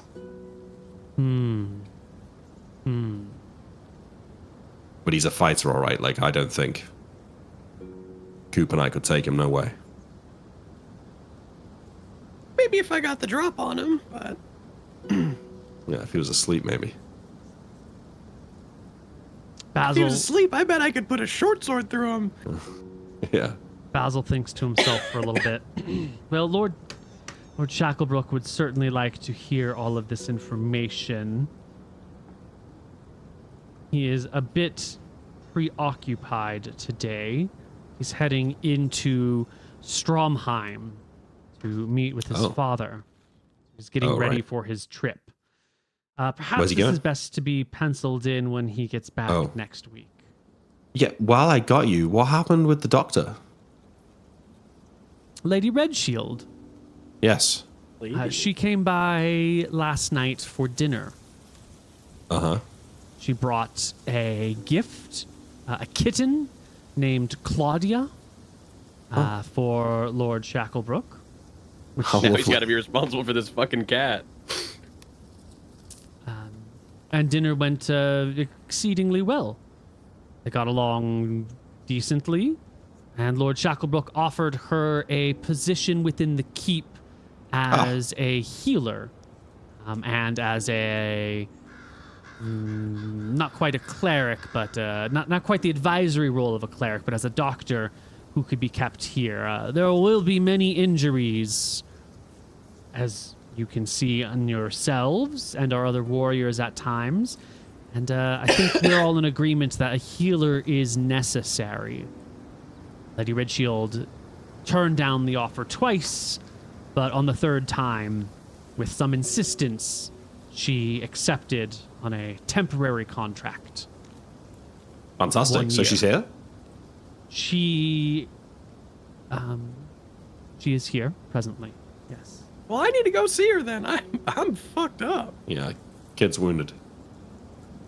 That guy was really big. He hit him like a truck. Well, I will call for Tristram, see if she is ready or not. Late night with the dinner and all. Wouldn't now want this to fucking impose guy is upon going a to keep lady. the healer from me. Wait, Tristram? Oh my god. Do you know a Tristram? Who's that? He is the head of staff. There's a different word than butler, but Yeah. Yeah, the steward. Yeah. The steward. Thank you. Yes, the steward. Okay, cool. Well, you let me know when Shacklebrook's got time to hear our report. And again, listen, I'm sorry about the prisoner thing. We can, once we're healed up, we can go back and still do that before we make our next move. If this Shartuk man specifically called out Kel Twin Towers as a challenge, I imagine were you to head back, you would find yourself dealing, with bloodshed. Perhaps, yeah. Yeah, well, we didn't want to spend too much time there given what had happened. You think Shacklebrook's going to be up for sending Twin Tower to fight him? We'll see when he comes back. He should be back next Monday. Today's Tuesday. All right. Let's call it next Monday night. He's taken a carriage and some horses, Twin Towers, Lanquill, and Campbell with him. Last week, there's a dwarf coming out of here, an architect. I know him from back home. You know what that was about? You knew Goldie Landslide? Yeah, she did some work for us back in the day. She designed the keep here. Huh. She a friend of Shacklebrook? No. Right. Not particularly. Why was she here? She was here to oversee the final phase of construction. Keep is basically done, but there's a few tasks left to be. It's important to get the architect's eyes on her. Oh, yeah. There was an Akuban dwarven merchant that we met on the road. Did he make it here? You see him? His name was Chip, I think. He was selling, he's an alchemist, you know, selling like ointments and powders and such.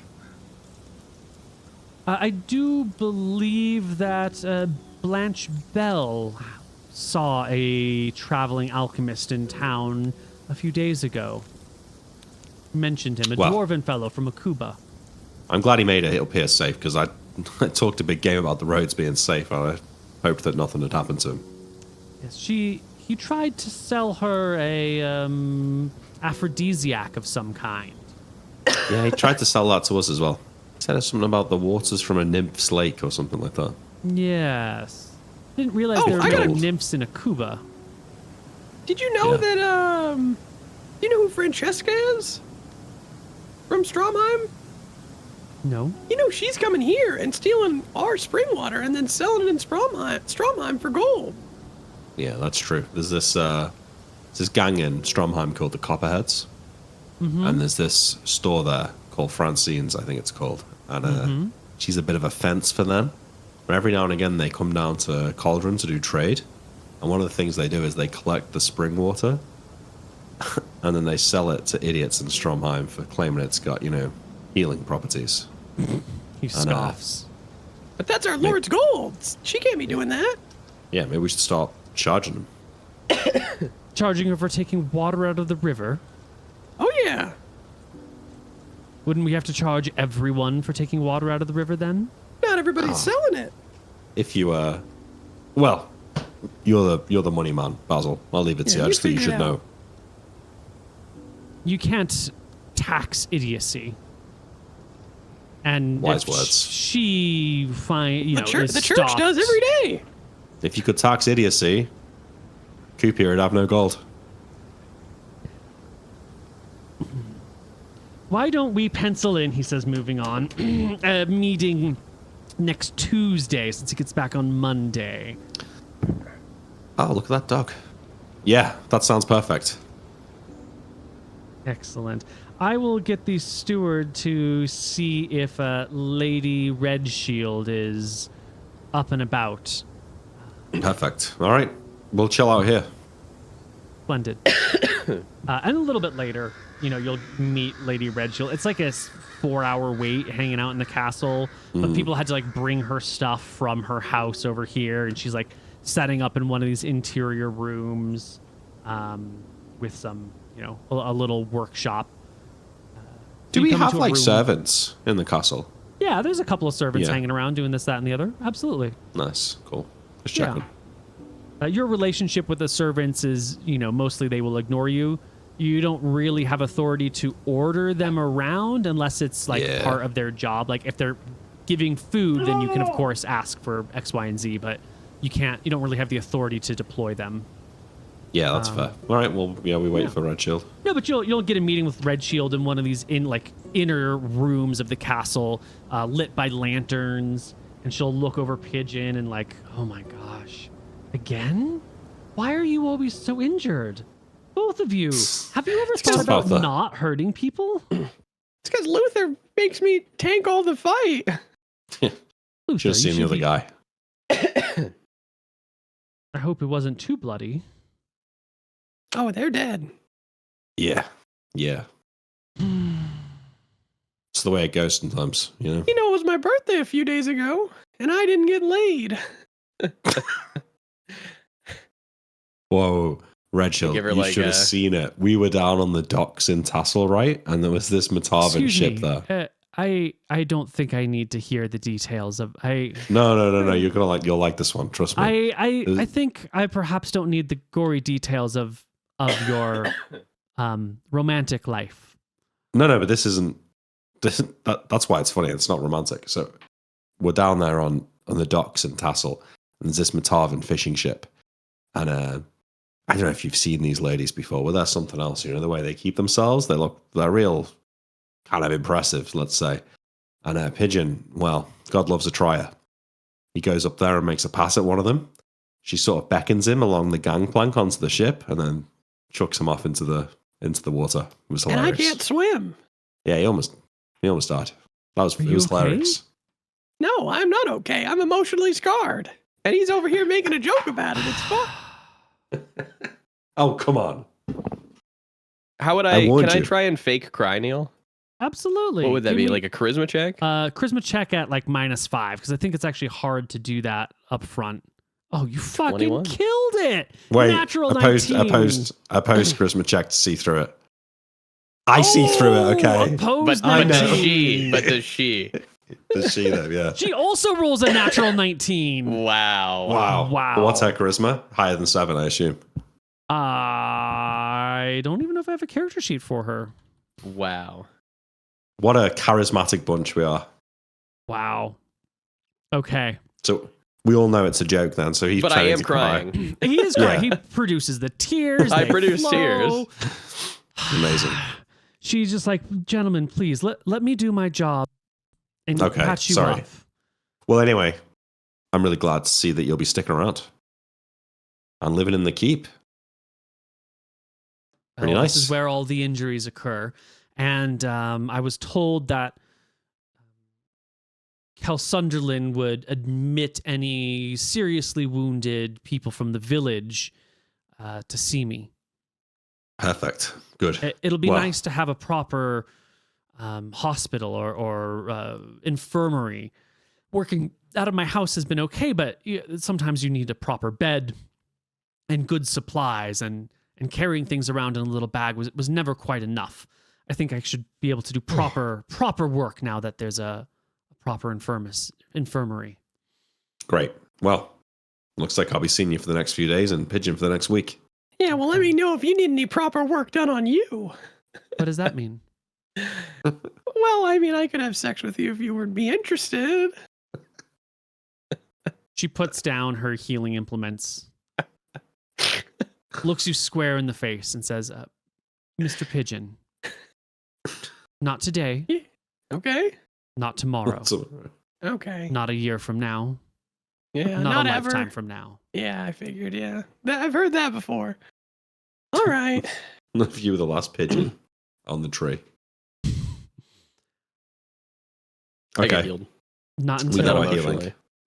not until I'm married to someone. Oh. And then I'll be able to sleep with you. So she's saying you got to propose.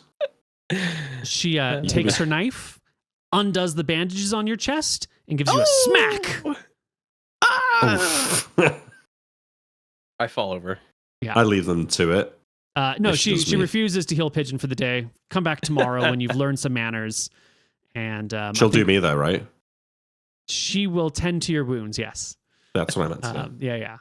Okay, cool. Well, I guess we should do some XP then. Yeah, we will have 6 days of healing for Pigeon, 7 for you. 6 times 3 is 18, right? Wait, I don't need 6 days of healing. No, but Pigeon does. So Pigeon will get 18 before the meeting with Shacklebrook. You'll get So I'll to be full. 35. Yeah. Pigeon will be at 35. Nice. I we thought don't have you to were pay counting. anymore.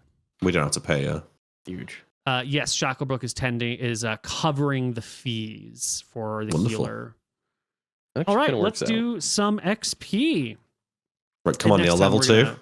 We're gonna talk a little bit about finances, but that's not today. All right, XP. Let's go level 2. So we had the duel on the road. We had the Chip, the dwarf. Yeah. Alchemist. We had the corner boys that you kicked. Mm-hmm. We had Bruce, Yep. Demolished him. Shartuk, Yep. Sunbeam, Yep. and Matavin the women. Matavans, And then Basil and Red Shield. Basil, and Red Shield. Okay. So, the duel, you did some sheriffing stuff, minor experience, but let's add it. Let's see. Chip, minor XP, corner boys, minor XP. Defeated Bruce. Bruce. Let's calculate his. So he had 5 to hit. His average damage, it was what, D6 plus... No, 6 to... I have my notes. Where is it? It's +5 to hit. Plus 6 to hit before penalties, and then D6 plus 5 damage, which is 8.5 damage on average, 1.5 attacks per round. He was 5th level. Specialized. Yes. 10 AC. Yes. So he is worth... And then your conversation with Chartuk was worth something. That was a pretty big, threatening, but well-navigated conversation. You know, I think we did well there. Yeah. Mm-hmm. I think it would have been hard to get a conversation with him, and it probably would have been hard to have a conversation with him on a somewhat equal footing. Mm-hmm. Mm-hmm. So I think that went well. Okay. So we're going to add this up, and this ends in a 5, 5, 10, 13, 18, 2, 9, and 8 is 17, 18.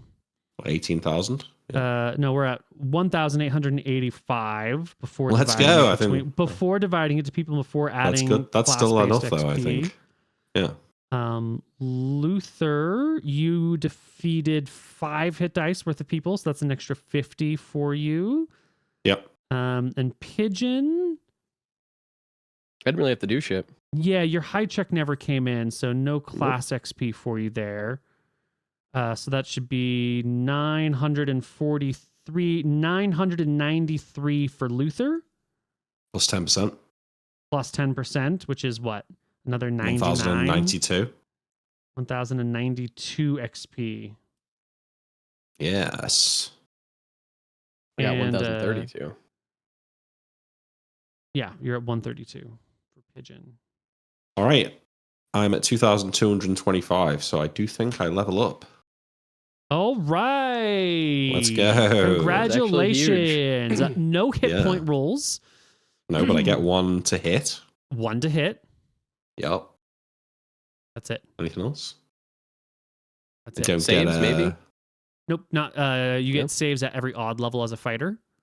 Don't get weapon proficiency. Nope. You basically just got a magic item. Got +1 to hit. +1 to that's hit. pretty good. Hey, Pretty good. hey, that's pretty good. That's pretty good. We'll take that. Yeah. I'll take that. Yeah. All right. I know a lady who's got a magic sword if you need that. That would be nice. And a dagger. One day. Okay. All right, and it's 4,000 to the next level. Yes, sir. Yep, you're close. But you know, you're more than halfway Is it there. 4,000? Yeah. Yeah, doubles. All right, that's it for the day. That's it for Hardly Heroes. We will be back sometime in the future. Thanks, guys. Sure. Ciao.